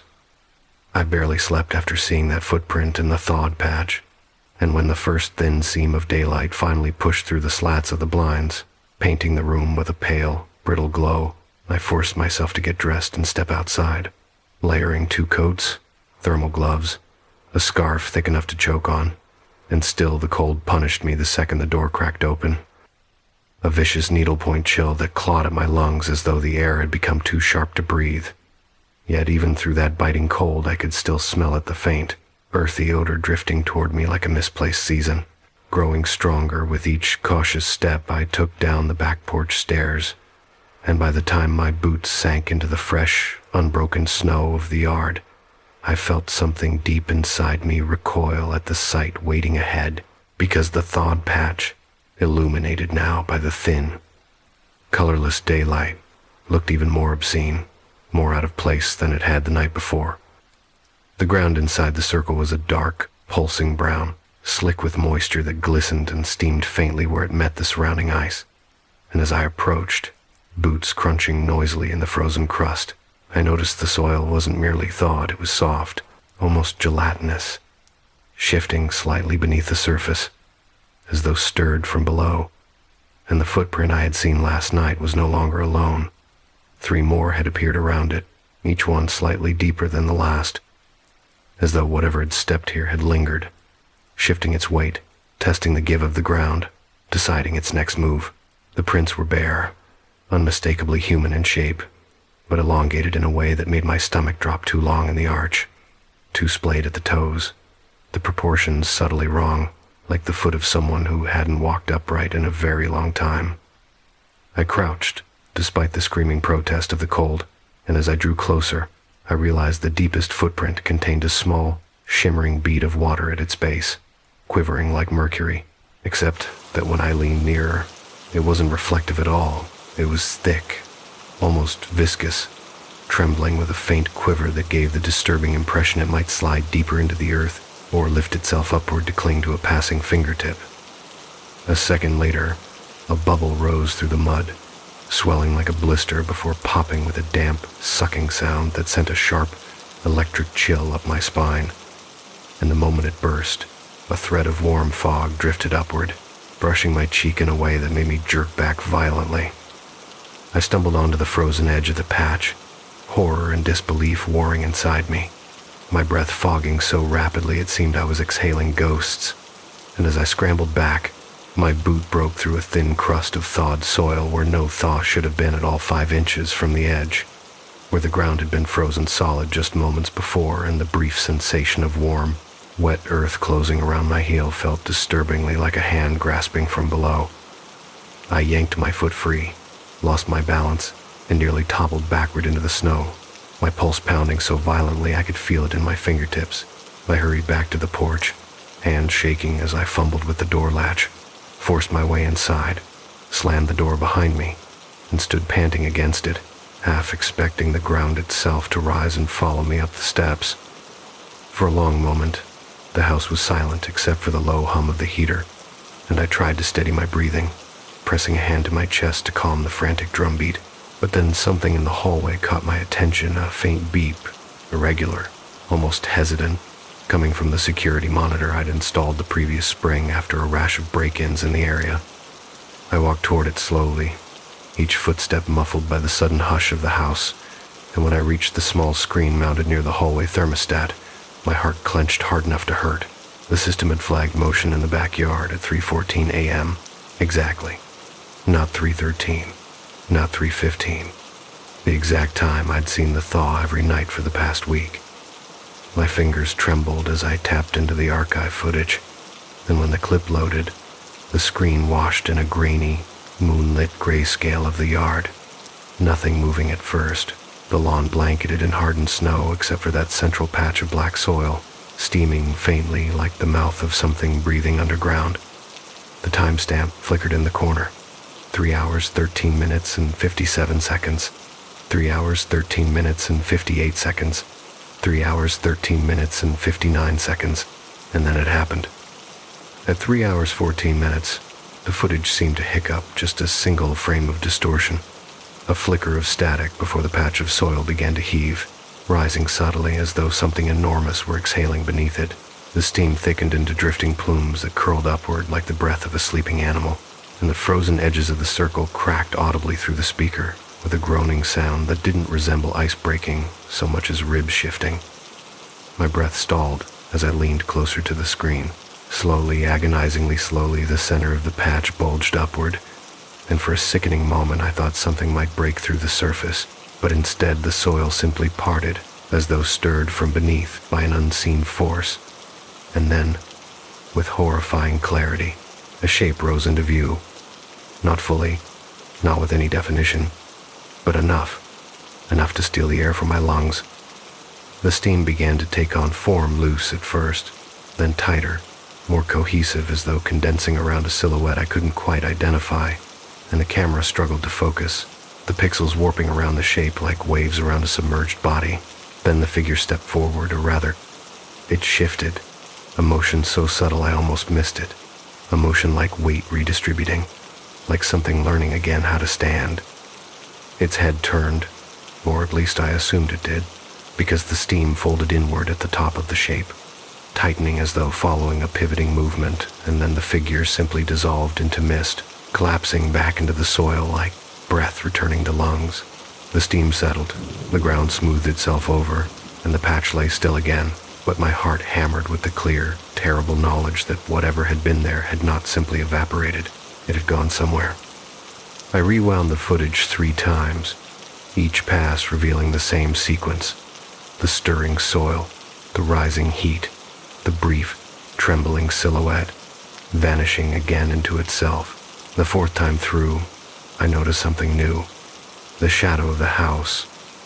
My house shifted slightly in the final second, as though the figure's movement had altered the angle of the moonlight, or as though something had passed, quick as a whisper, between the camera and the thawed patch. My hands felt numb, not from cold, but from dread, and I realized I was gripping the counter so tightly my knuckles had gone white. I turned away from the monitor, unsure what to do next, unsure if I should call someone, tell someone, warn someone. But who could I tell? Who would believe that the ground behind my house was stirring every night like something breathing beneath it? Who would believe that steam had taken shape, that footsteps had appeared without a trail, that the earth smelled of spring in the middle of a lethal winter? I walked to the sink and splashed cold water on my face, hoping the shock would bring some clarity. But when I looked up, I caught my reflection in the kitchen window, wide-eyed, pale, frightened, and behind me, faint but unmistakable, the steam drifting upward from the yard outside, even in daylight, even now, as if the earth had never fully settled after the night's stirring. The rest of the day dragged by like a slow, tense march. I found myself checking the clock every few minutes, as though time itself had become part of the threat, counting down to an hour that felt less like a moment and more like a promise. I tried to busy myself, cleaning, organizing, pacing, but every time I passed a window, I felt a strange, prickling awareness on the back of my neck, as though the thawed circle were watching me, or listening for me, or waiting for the hour when the world would go quiet again. I couldn't shake the feeling that I wasn't meant to see what I had seen, that the thawing wasn't random, wasn't natural, wasn't environmental at all, but deliberate, coordinated, and directed at me. As afternoon collapsed into evening and the sky began to bruise with the early winter darkness, I found myself pacing by the back door, staring out into the dim yard where the circle now lay half-shadowed, steam rising in slow, undulating ribbons that made the ground look like a living thing dreaming beneath the frost. I tried calling my brother, just to hear another human voice, but the call wouldn't connect. It rang once, crackled, and then died into static, and I pulled the phone away in frustration just in time to notice something that made my chest seize. The static wasn't random. It was rhythmic. 3 beats. Pause. 3 beats. Like a coded pulse. Like a heartbeat buried under snow. I dropped the phone onto the table, heart hammering in my chest, and forced myself to breathe, counting slowly, trying to anchor myself in the mundane parts of the world, the hum of the heater, the clink of the settling dishes, and the faint rattle of a window draft. Yet even those familiar sounds felt distant, muted by the thickening awareness that every minute pulled me closer to 3:14 a.m. By the time midnight crept in, settling heavily over the house like a thick woolen shroud, I found myself sitting in the living room, lights dimmed, wrapped in a blanket, staring at the sliding glass door as though it were a window into some other world I hadn't meant to open. Outside, the yard was a blank expanse of white, except for the black circle at its center where the earth steamed steadily, rising in slow pulses like the breaths of something sleeping lightly, waiting to wake. At 2:30, exhaustion began to weigh on me, but fear kept my eyes open, my pulse thrumming with a quiet, frantic anticipation. At 2:50, the house felt too quiet, so quiet it felt intentional, as though everything living had been instructed to hold its breath. At 3, the heater clicked off, the silence deepened, and even the shadows felt tense, as if bracing. And at 3:14 a.m., the ground began to move again. I didn't need the clock to tell me the moment it reached 3:14. The entire house seemed to register the hour before I did, the air growing subtly heavier, the silence tightening like a held breath, the temperature dropping in a thin, sudden ribbon that slid down my spine, even though the heater had been running steadily all night. And as I sat motionless in the living room, staring through the glass door into the moonlit yard, I watched the thawed circle begin its nightly transformation with a sense of dread so deep it felt almost familial, as though some forgotten part of me recognized the ritual and wished I didn't. The ground didn't just steam, it heaved, rising in a slow, deliberate swell that made the surrounding snow crack and slump inward, the soil shifting beneath its own weight like a creature stretching after a long, heavy sleep, and the steam rolled upward in thicker waves than the night before, carrying with it that warm, impossible scent of damp earth, but also something else now, something faintly metallic and sour, like old blood rubbed into dirt. I found myself leaning closer to the window despite every instinct screaming at me not to, breath fogging the glass as the rising steam began to twist into those uncanny, almost human shapes again. But tonight, the silhouette did not flicker away as quickly it lingered, the vapor folding around a form that held its shape for several seconds. And in that dim, shifting outline, I could swear I saw the suggestion of shoulders, the tilt of a head, the crook of an arm reaching towards something unseen. My heart hammered so violently it felt like it might bruise my ribs, yet I couldn't tear my gaze away, mesmerized in that sick, helpless way you watch a car slide across black ice. You know what's coming, but you're powerless to stop it. And then, just as before, the silhouette collapsed, steam loosening into soft curls that drifted upward and dissolved into the night. But something was different this time. Something moved after the silhouette faded. The soil rippled. Not from heat, not from pressure, but from something dragging beneath the surface. Something that pressed up from below, tracing a slow arc toward the edge of the circle closest to the house. And when the ripple reached the frozen boundary, the ice cracked in a thin, lightning-fast line that shot toward the porch like a whispered warning. I stumbled backward, nearly tripping over the coffee table, heart pounding in my ears, and as my breath came in fast, sharp bursts, A new sound slithered through the room, the faint, irregular ticking of the security monitor activating again. I forced myself toward the hallway, feet unsteady, palms damp, and when the screen lit up, playing the feed from the backyard, I felt my stomach drop in a cold, sick plunge. The camera had picked up something walking, not rising from the patch this time. Walking around it, a shape, darker than the steam, darker than the soil, pacing in a slow circle along the thawed boundary, its movement strangely fluid, almost curious, like a predator testing the limits of an enclosure. The figure had no edges, its outline wavered like heat over pavement, blending with the night air in a way that made it feel half there, half not. But its steps were unmistakable, each one pressing deep into the soft, steaming soil before lifting again with a wet, sucking sound that made my skin crawl. And as it paced, its head, or what I assumed was its head, kept turning toward the house, lingering on the exact spot where I stood watching through the screen. I felt suddenly exposed, like prey caught staring from behind thin glass, and as the figure completed its third slow loop, it stopped abruptly, lifted something like a face toward the camera, and the feed crackled with static, the entire screen distorting in a violent shudder as though the system itself recoiled. When the picture returned, the figure was gone, but the soil was still moving. I backed away from the monitor, throat tight, and as I reached the living room again, I heard it very faint, but unmistakable.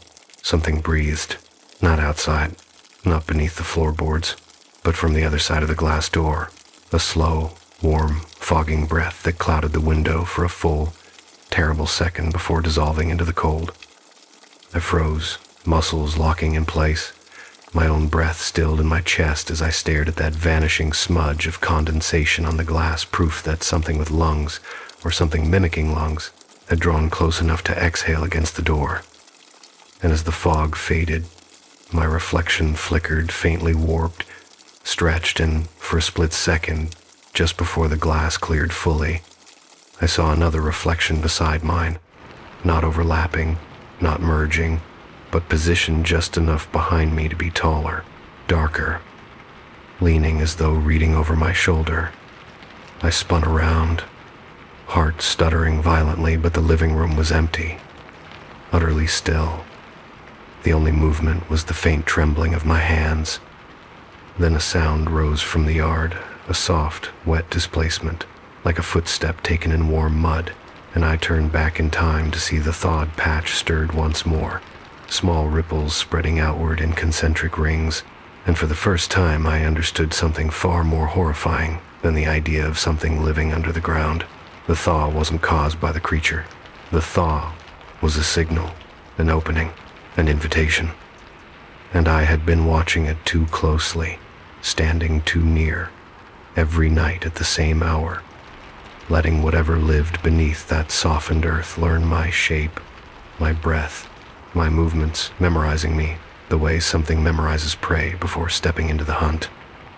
By the next night, fear had settled into me with the slow, suffocating heaviness of a second skin, and yet some stubborn, irrational part of me, some blend of dread and compulsion, kept me awake again, waiting for 3:14, as though watching the thawed patch had become a grim responsibility. I couldn't abandon the way one might sit vigil over something dying, or something waking. I spent the whole day trying to distract myself, pacing from window to window, checking the security footage, replaying the grainy loops until every pixel felt burned into my vision. But no matter how many times I watched the warped silhouette pacing in that unnatural, heat-shimmer way, I couldn't accept that the thing's movements seemed so familiar, almost rehearsed, like a memory my body recognized, even if my mind refused to name it. As dusk thickened and the temperature plunged again, the ground outside grew stiff and brittle, cracking in tiny crystalline fissures that sounded like distant whispers when the wind wasn't moving, and the thawed circle visible even now in the deep blue half-light continued to breathe in slow, steady pulses that did not match the rhythms of the earth around it. If anything, it seemed to beat in tandem with my own pulse, warming and softening each time my fear rose sharply, as though it sensed me through the glass. I tried calling my brother again, desperate this time, hoping for something grounding, a voice, a plan, to reason to believe this was all some strange winter hallucination, but once again the line filled with that rhythmic, pulsing static, and beneath it, faint but growing clearer with each attempt, was a sound I couldn't explain. A dragging inhale followed by a deep, resonant sigh, like someone sleeping beneath a blanket of earth, exhaling into a foam pressed too close to dirt. I hung up, every nerve in my body buzzing, and found myself checking the clock even though I already knew the time. 2:47 a.m. The house felt wrong, subtly warped, as though the darkness had weight, thickening the air until each breath felt like swallowing cold syrup. And when the heater clicked off again right on time, as if bending to some schedule older than the thermostat, the silence that followed felt like the closing of a ritual circle. I moved to the glass door, not out of bravery, but because standing in any other part of the house felt worse, like turning my back on the one place where the danger was visible would give it permission to move closer, unnoticed. And I stood there clutching the edge of the curtain, breath hovering at the back of my throat, waiting. At 3:12, the ground stirred. Not violently, not dramatically, but with the subtle shift of something turning over in sleep, the soil loosening, the steam curling upward with more intention than before, as though guided by a slow, deliberate hand. At 3:13, the steam thickened into small, twisting tendrils that clung together instead of dispersing, swirling in patterns that reminded me disturbingly of the shapes toddlers make when learning to walk, unsteady but full of purpose. And at 3:14, the thawed patch rose. Not like before, not in a ripple or a bulge, but in a slow, controlled lift, the center swelling upward until the soil cracked along the edges, and this time, something broke the surface.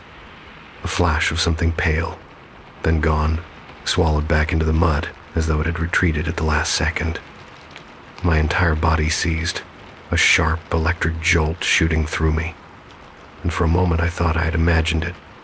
But then the soil heaved again, and this time it wasn't something emerging. It was something pushing up against something buried.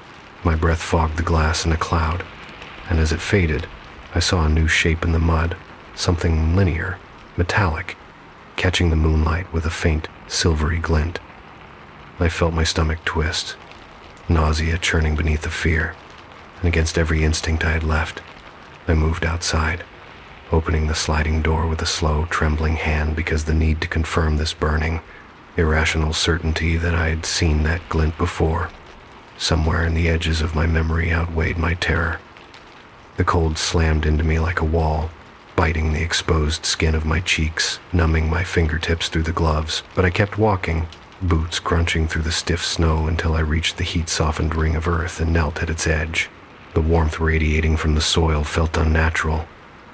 It pulsed, throbbed, almost vibrated beneath my knees, and as I leaned closer, I brushed away a layer of wet, dark mud with the back of my glove, revealing a smooth, metal surface beneath, a cylinder, tarnished, old, yet unmistakably crafted, and as I cleared more of the soil away, the shape grew clearer, a long, narrow tube with faint ridges spiraling down its length, like the shell of some extinct creature or something man-made and buried long before the cold returned. My pulse hammered so loudly I could barely hear the wind anymore. I dug deeper, ignoring the heat, the steam, the way the ground seemed to shift in subtle, almost responsive motions beneath my fingers, and soon another piece of metal emerged beside the first smaller, curved, connected by a joint so intricately carved it made my breath stutter. And then I saw it, etched into the side of the cylinder, half swallowed by mud and frost, a small, shallow mark, a mark I recognized, my initials, half erased by soil, half crushed by time, staring at me like an accusation.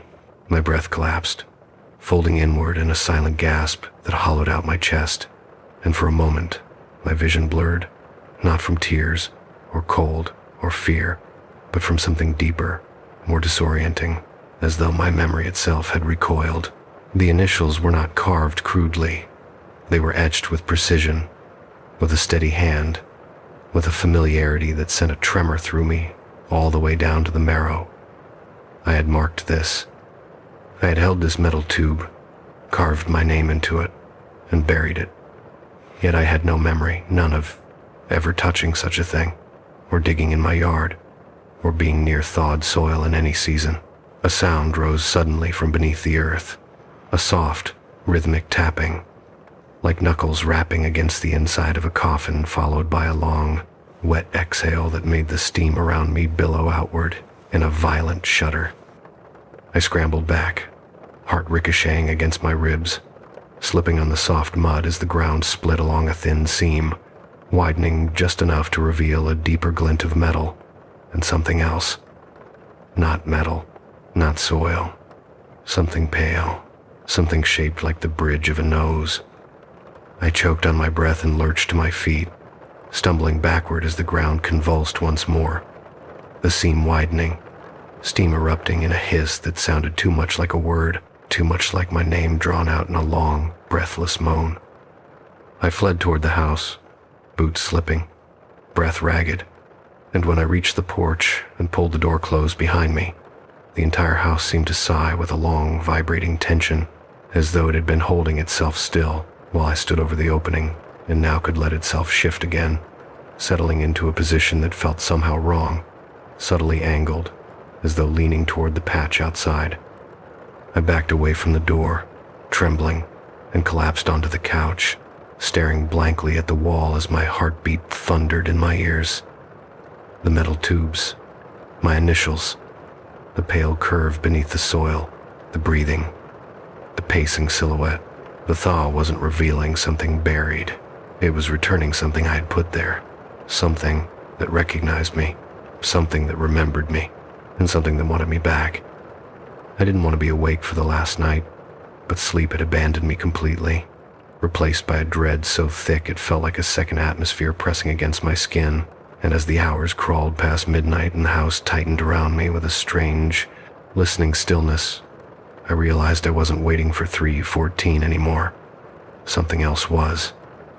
The walls, the heater, even the shadows pooling in the corners seemed poised in a quiet anticipation that had nothing to do with me and everything to do with the thing beneath the earth that had spent a week learning how to imitate breath and shape and movement, as though rehearsing for an encounter. It remembered far, better than I did, and by the time the clock on the oven blinked 2:59, the ground outside was already stirring. The slow rolling pulse radiating through the soil that made the glass door tremble in its frame, subtle but unmistakable, like the deep, rhythmic vibration of something massive shifting its weight after a long confinement. The steam rose earlier than any other night, not drifting lazily upward but unfurling in thick coiling ribbons that clung to the sliding door, obscuring the yard in a veiled shroud that pulsed with every heave of the thawed patch, and even through the glass I could feel a strange warmth pushing against the cold air inside, a humid breath fogging the room in a way that made me step back instinctively, my pulse thundering as the security monitor in the hallway chirped to life. Not with motion detection this time, but with a glitching stutter that flickered the whole house's lights for a moment, before settling into a low hum, a hum that vibrated in my teeth and felt eerily familiar, as though my own bones were responding to it. I forced myself toward the monitor, every step a negotiation between terror and compulsion, and when I saw the camera feed, my knees nearly buckled. The metal cylinder I had unearthed, the one marked with my initials, was no longer buried. It had been pushed fully out of the soil, resting atop the steaming mud like an offering or a retrieval. And beside it lay a second object, longer, sleeker, shaped like a limb or a tool or something in between. Its surface marbled with streaks of pale color that were not paint or metal oxidation, but something disturbingly organic, as though it had been absorbing moisture from the earth for years until it took on the tone of bone softened by time. And then the camera shook, a jarring jolt that sent the image scrambling into static, as though something had brushed directly against the lens. But the static didn't remain chaotic. It rippled into patterns, waves of distortion forming shapes like fingerprints pressed to frosted glass.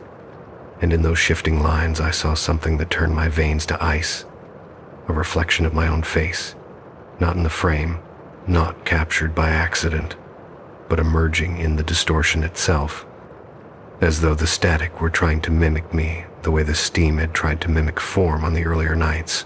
I stumbled backward, breath caught in my throat, and when I turned toward the sliding door, a new fogging of condensation appeared. Not circular this time, not shaped like breath, but shaped like a handprint, long-fingered, dragging downward with slow pressure as though something outside was sliding its palm across the glass to feel the warmth of the room. Every instinct screamed at me to run, to flee, to break through the front door and sprint blindly into the frigid night, but my legs refused, either from terror or from some deeper recognition that running wasn't an escape but an invitation for the thing outside to finally give chase. So I stood perfectly still, barely breathing, watching as the handprint thinned into streaks that dripped slowly down the glass like melted frost. Then came the sound, the knock, the same one I had heard the night before, but closer, heavier, more certain this time, a measured thud that reverberated through the entire frame of the door as though something with immense patience and immense strength was announcing itself with a practiced ritual it had performed many times. And with the knock came a voice. Not from the door, not from outside, not even from below. It came from inside my head. Soft at first, like a memory surfacing from deep water, then clearer, sharpened by a familiarity that made my stomach lurch. Let me in. It wasn't spoken aloud, there was no vibration of air, no sound yet I heard it. Not as language, but as recognition. The way you remember your own handwriting or the rhythm of your own gait. I backed away, shaking my head, whispering no, no, no, even though my voice felt thin and unreal. But the presence pressed harder against my thoughts, not intrusive, not violent, but coaxing, pleading, as though asking me to finish a conversation we had started long ago and I had forgotten. And as I reached the far wall of the living room, gripping the edge of a bookcase to steady myself, another memory flickered. A memory I didn't own, a memory that didn't belong to me. It felt anchored in some buried place beneath my ribs. The sensation of digging, hands deep in warm spring soil, the weight of a metal cylinder pressing against my palm, the steady rhythmic tapping from below answering each strike of my shovel like a heartbeat sinking to mine. I gasped, the room swaying, as realization slid over me with the slow inevitability of a tide. I hadn't found the object by accident last night. I had returned to it. It had been buried with intention, with ritual, with recognition buried by hands that remembered the shape of its surface, the etched initials, the place where the earth ran warm even when the world froze. And those hands, those memories, those choices, they were mine, or belonged to a version of me I had forgotten. A version of me the thaw had never forgotten. The knock came again, 3 slow beats, steady, patient, and when I forced my eyes back to the sliding door, the steam outside had thickened into a silhouette once more, but this time the shape was sharper, clearer, its edges no longer vague coils of vapor, but defined outlines that matched my height, my shoulders, the angle of my head, and when it lifted an arm, the handprint on the glass rose with it, pressed flat, in perfect sync with the gesture as though the glass were a thin membrane separating me from the person I almost recognized. And then the voice returned, not pleading this time but almost relieved, soft and quiet and chillingly familiar. It's time. At that moment the heater shut off again, not with its usual click, but with a strangled, gasping halt, as though the house itself had been holding its breath for too long and finally exhaled, and the lights dimmed. Not flickered, but dimmed in a slow, deliberate fade until the room was washed, only in the faint, pulsing glow from the yard where the thawed soil swelled once more, pushing upward in a long, smooth rise. I felt myself stepping forward, not out of volition, but because some deep, buried instinct tugged at my feet, pulling me toward the door, and as I moved, my reflection in the glass shifted again, not because of my movement, but because the silhouette outside was stepping in perfect harmony with me, matching my pace, my posture, my breath. I reached the door. My hand lifted, my fingers brushed the cold glass, and the glass pushed back, warm now, warm as skin, warm as the earth beneath the thaw. And as the steam parted, the silhouette leaned close enough for its face to take shape. It was mine, not distorted, not changed, mine. worn by something that had waited a very, very long time. And before I could scream or run or collapse, the ground outside split open with a deep, resonant sigh, the kind a body makes when finally relieved of its weight, and the thing that wore my memory whispered one final, perfect echo of my own voice. Come home. Story 6. The first time I heard the extra voice, it was the night we unlocked the doors of Old Marlowe Hall for our final December rehearsal, a night so cold the stone facade of the theater seemed to sweat frost under the street lamps, and the brass handles on the double doors stung my palms even through my gloves. And as I stepped inside, letting the heavy wooden doors thud shut behind me, the warmth of the lobby wrapped around me with the stale, dusty sweetness of a place that had slept too long. Its velvet curtains sagging like tired eyelids, and its chandeliers flickering faintly, as though reluctant to wake. I had been hired only 2 weeks earlier, a last-minute replacement conductor after the original maestro fell ill, and though I'd spent my entire life studying choral arrangement, nothing prepared me for the strange acoustics of Marlowe Hall, a place whose history clung to every surface, from the threadbare carpet that muffled footsteps to the dark, paneled walls rumored to still hold bullet holes from the wartime years when the building doubled as a shelter for orphan children trapped between boarders. That night, the 32 singers of the community choir waited for me on stage, their breath fogging softly in the chill that the old heating system never fully chased away, their sheet music trembling slightly as the auditorium's vast emptiness breathed around them. And after we warmed up with a few familiar hymns, I raised my hands for our first full run of Carol of the Bells, a piece I had conducted hundreds of times, but which felt oddly heavier here, as though the sheet music itself resisted being part of this place. The piano gave its opening cue soft, deliberate, almost hesitant, and the choir followed, voices weaving together in clear, crystalline harmony that shimmered in the air like frost, until a fourth measure in, when a single voice, bright and piercing as a struck bell, rang out from somewhere in the theater. Not from the stage, not from the wings, but from the third balcony, a place that hadn't held a living soul in decades, and was now cordoned off with a length of faded velvet rope. The voice didn't sound like a mistake or a stray echo. It carried a confidence, a purity, a tone far too controlled to be accidental, and it soared above the others with a strange, aching beauty that made the hair on my arms rise beneath my coat, harmonizing in a way none of the singers had rehearsed, descending where they ascended, weaving under their notes like fingers lacing through hands in the dark. I froze mid-conduct, the entire choir stumbling to a ragged halt as every head turned upward toward the ornate balcony railings, their gold leaf dulled by time, the deep shadows clinging beneath them as still as painted scenery. But there was nothing, no movement, no figure, no outline of anyone who could have produced that voice. One of the tenors let out a nervous laugh, suggesting maybe the acoustics were bouncing someone's tone oddly, but Marlowe Hall's acoustics were famous for their clarity. You heard exactly what was sung, nothing more, nothing less, and I stood, rooted in place, my baton hovering uselessly in the air, listening as that last lingering note, impossibly high, impossibly pure, hung suspended above us before dissolving into a hush so deep it pressed on my eardrums. For a long moment, no one spoke.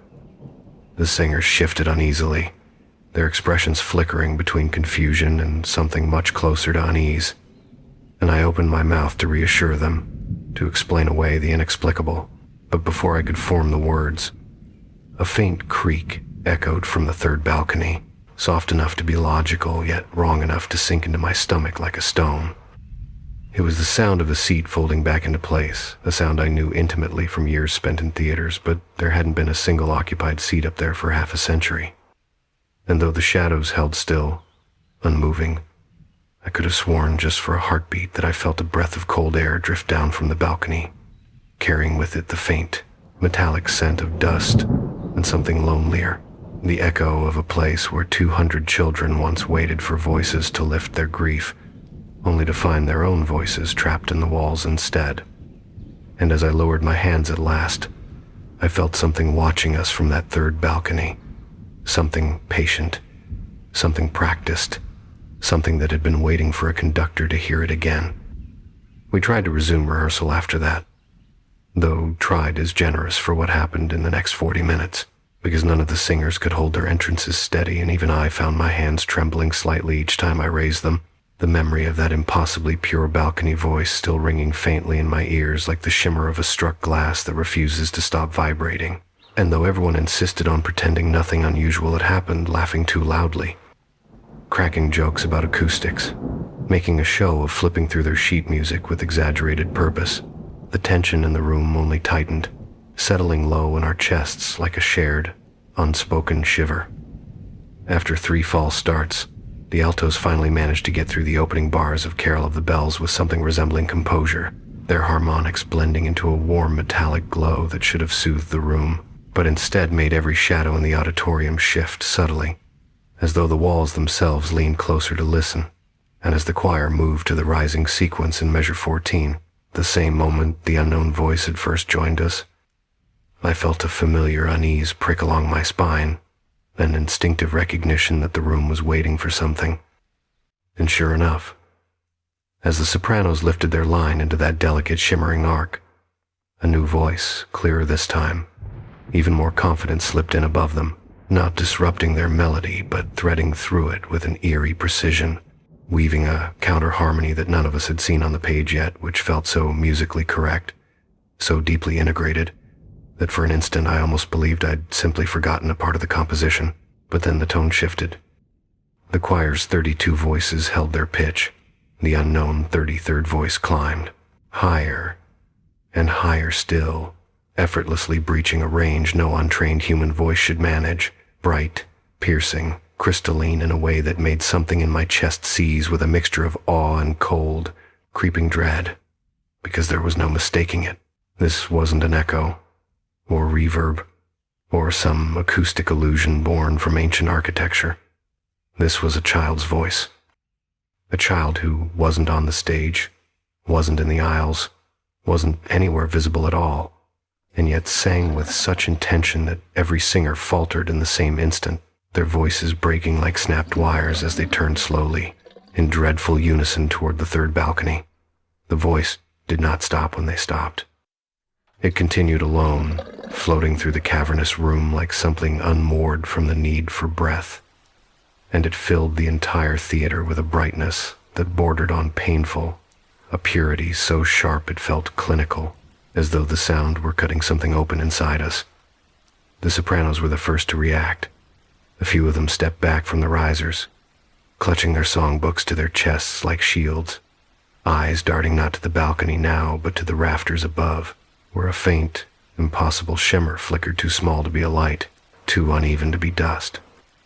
The tenors were pale, their shared discomfort playing across their faces in the twitch of a jaw, the tightening of a throat, and the basses, normally grounding, stood rigid with the realization that they had felt the vibration of that voice through the floorboards beneath their feet.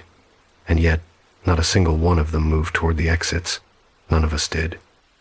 Because even through the terror, through the dizzying sense that something ancient and unfinished was unfolding around us, the voice was beautiful, achingly so, heartbreakingly so, as though every note carried a story too heavy for silence to hold anymore, and some animal part of our brains refused to leave until it resolved. But it didn't resolve. Instead, the voice broke into a series of repeating motifs, soft, descending sighs shaped into melody which none of the singers recognized but which felt weirdly familiar to all of us, like a lullaby once heard in a fever dream, or a song hummed in childhood by someone whose face we could never quite recall. I lowered my baton, breathing shallowly, and the moment I did, the unknown voice softened too, as though responding directly to me, slowing its phrases, drifting down the scale until it rested on a single trembling note that wavered not with the natural vibration of a singer's breath, but with something else, something like the flicker of a candle guttering in a draught.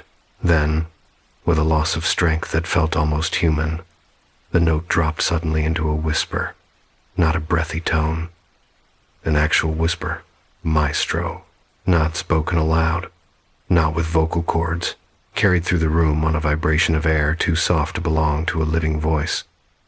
I felt my jaw lock, my throat constrict, and for a terrible frozen moment I couldn't tell whether the word had echoed from the balcony or from the piano behind me or from somewhere inside my own skull. But before I could react, before I could even turn my head, the overhead lights flickered once, dimmed, then surged bright as day, washing the entire auditorium in a blast of white that obliterated every shadow. When my eyes adjusted, everything was still. The balcony was empty. The shimmer was gone.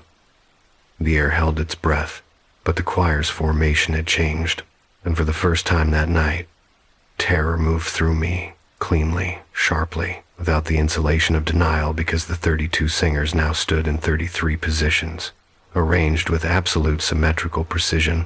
An extra space opened in the exact spot where the unseen voice would have stood if it had a body.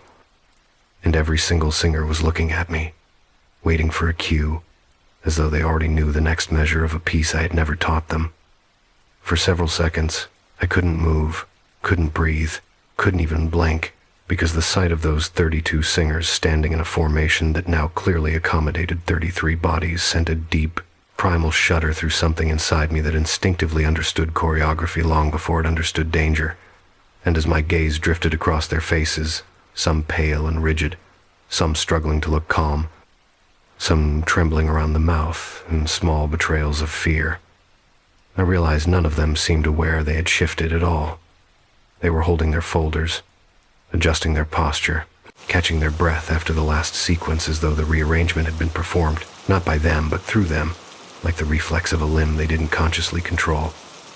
The silence in Marlowe Hall deepened in a way that made the air feel viscous, heavy, as though the room itself had inhaled and was waiting for me to release it. And out of instinct or habit or terror, I couldn't tell which, I lifted my baton again, a gesture small enough to feel safe but deliberate enough to acknowledge that I'd seen the formation change. The effect was instantaneous. All 32 singers raised their eyes to me at the exact same moment, with a precision I had never managed to drill into an amateur choir, and something about the unity of that movement felt horribly wrong, not like discipline or attentiveness, but like communion. The moment the baton reached its apex, the sound trembled up through the floorboards, a single note, barely audible, vibrating like the tail end of a struck wine glass, and every head tilted a fraction to the left, toward the empty slot in the formation, as though acknowledging the presence of someone standing there, invisible to them, fully visible in the ways that mattered to the music. My skin prickled hard enough to hurt. I lowered my hand slowly, and again, the choir reacted not by relaxing, not by dispersing, but by shifting their breathing, their inhalation sinking to a strange, unnatural rhythm. One long inhale, one short, a pause, two more short inhales, then a soft exhale that felt too sculpted, too intentional, too old to belong to any breathing exercise I'd ever taught. I should have stopped then, should have dismissed everyone, fled the building, or called the committee, or turned on every light in the place until the shadows dissolved. But Marlowe Hall had this way of making panic feel impolite, irrational, out of tune with what the room wanted, because the room did want something, a fact I could no longer ignore. And so, on autopilot, on muscle memory, on terror disguised as professionalism, I tapped the stand and softly said, "Measure 23. A rustle of pages, 32 music folders opening at once like a single living organism, a tightening in my chest, and then, before I could raise my hands again, a faint, thin sound drifted down from the rafters, so quiet I might have mistaken it for a draft if not for the unmistakable structure of it. A child humming. The same melodic fragment we'd heard earlier, the same soft, descending pattern that didn't exist in the sheet music but now had become a kind of gravitational pull on the room, drawing the attention of every singer, every beam, every dust mote suspended in the theater's breathless air. One of the altos pressed a hand to her mouth, eyes wide, whispering something like a prayer, and the baritone beside her took an involuntary step backward, bumping into the empty space of the phantom 33rd singer, and his whole body jerked as though he'd struck a physical presence. The humming ceased instantly. A frigid cold rolled down the balcony rails like a slow spill of winter water, and though nothing moved in the third balcony, the darkness there thickened, congealed, gathered itself, as if something in the shadows had turned its attention fully to the stage. My heartbeat thudded loudly enough to drown out thought.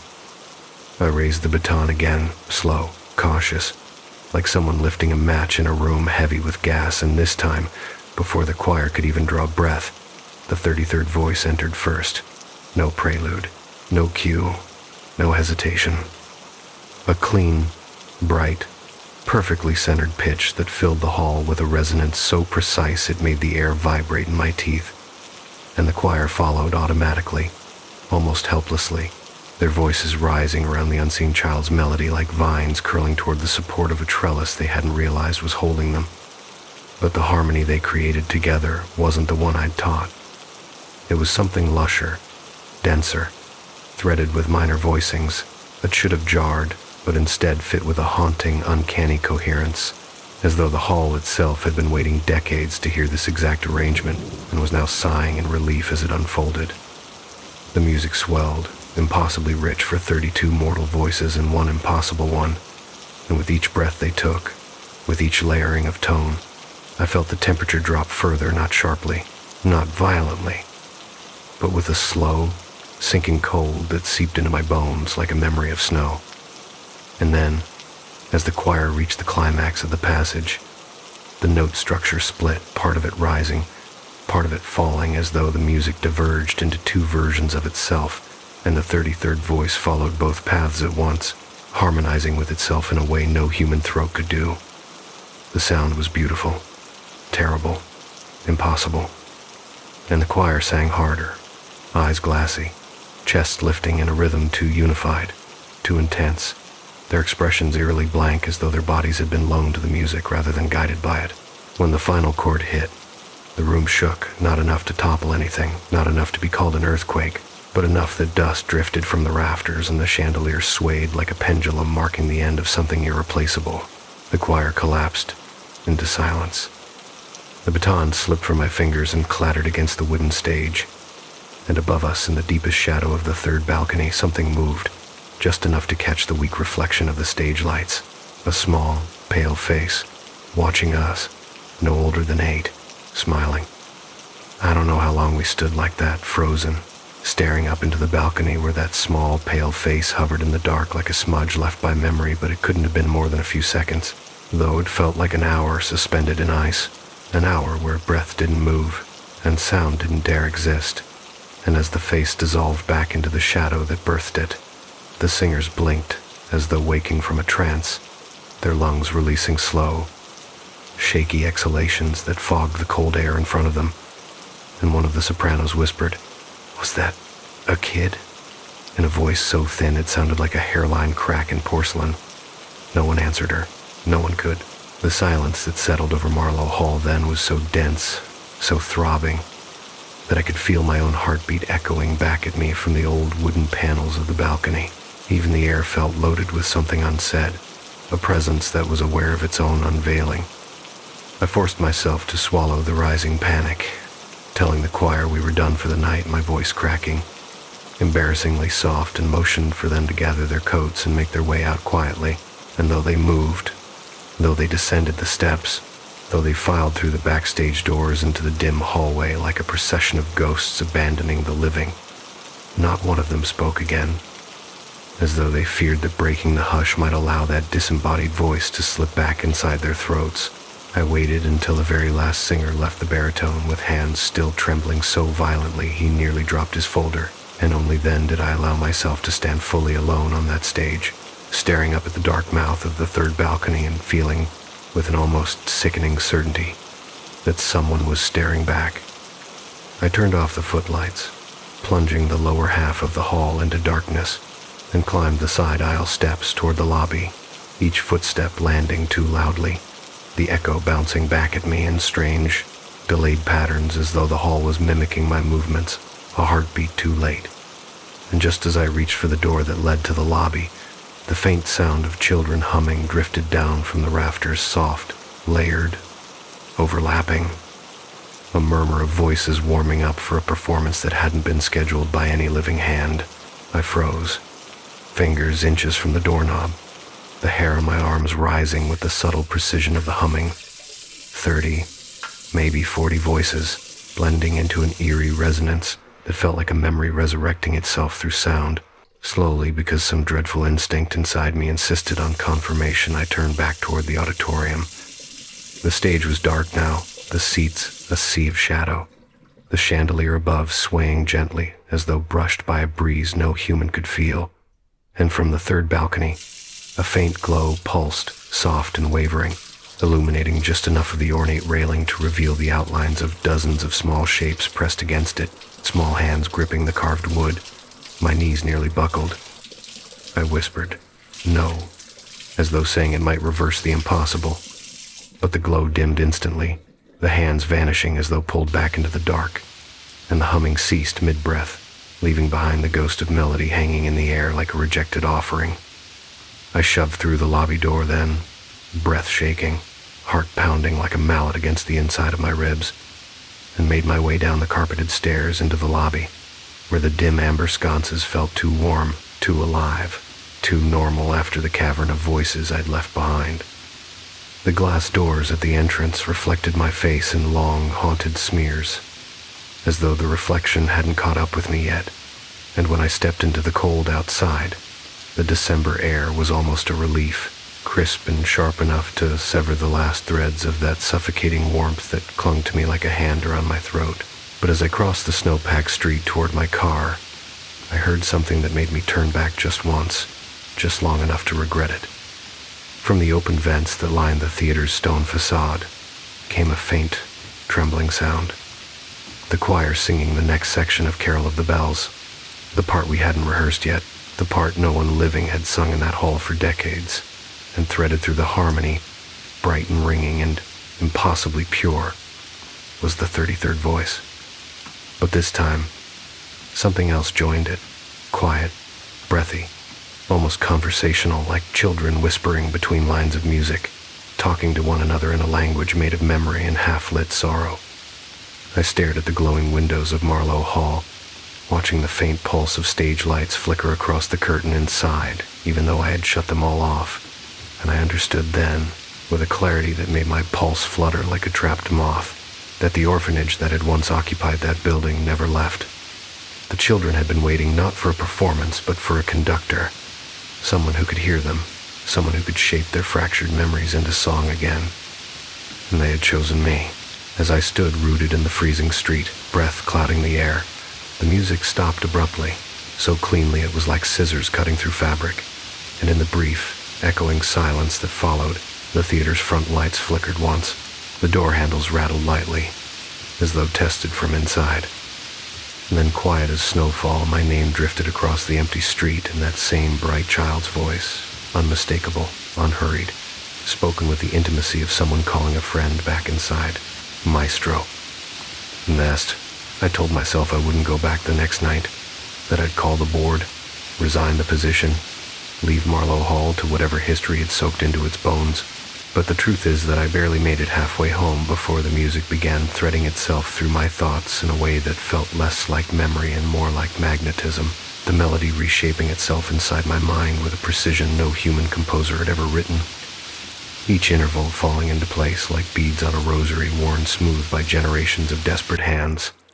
And by the time the clock struck 11, the pull of it had become unbearable, a low, vibrating ache behind my sternum as though someone were plucking a string stretched deep inside me, tightening it until the tension itself became instruction. I tried to fight it, pacing the length of my apartment with my keys clenched so tightly the metal bit into my palm, telling myself I would not go back into that building, not after seeing the small face in the balcony and hearing the phantom choir warming their ghostly voices, but the melody built itself louder inside me, branching into harmonies that did not exist on paper, harmonies that felt as though they had been waiting for decades for a living throat to give them shape again. In the moment the clock blinked, 11:34, a time that meant nothing to me, yet pulsed with the unmistakable cadence of calling, I found myself locking my front door, fumbling into my coat, and walking through the brittle December night toward the glowing marquee of Marlowe Hall like someone sleepwalking toward the edge of a frozen lake.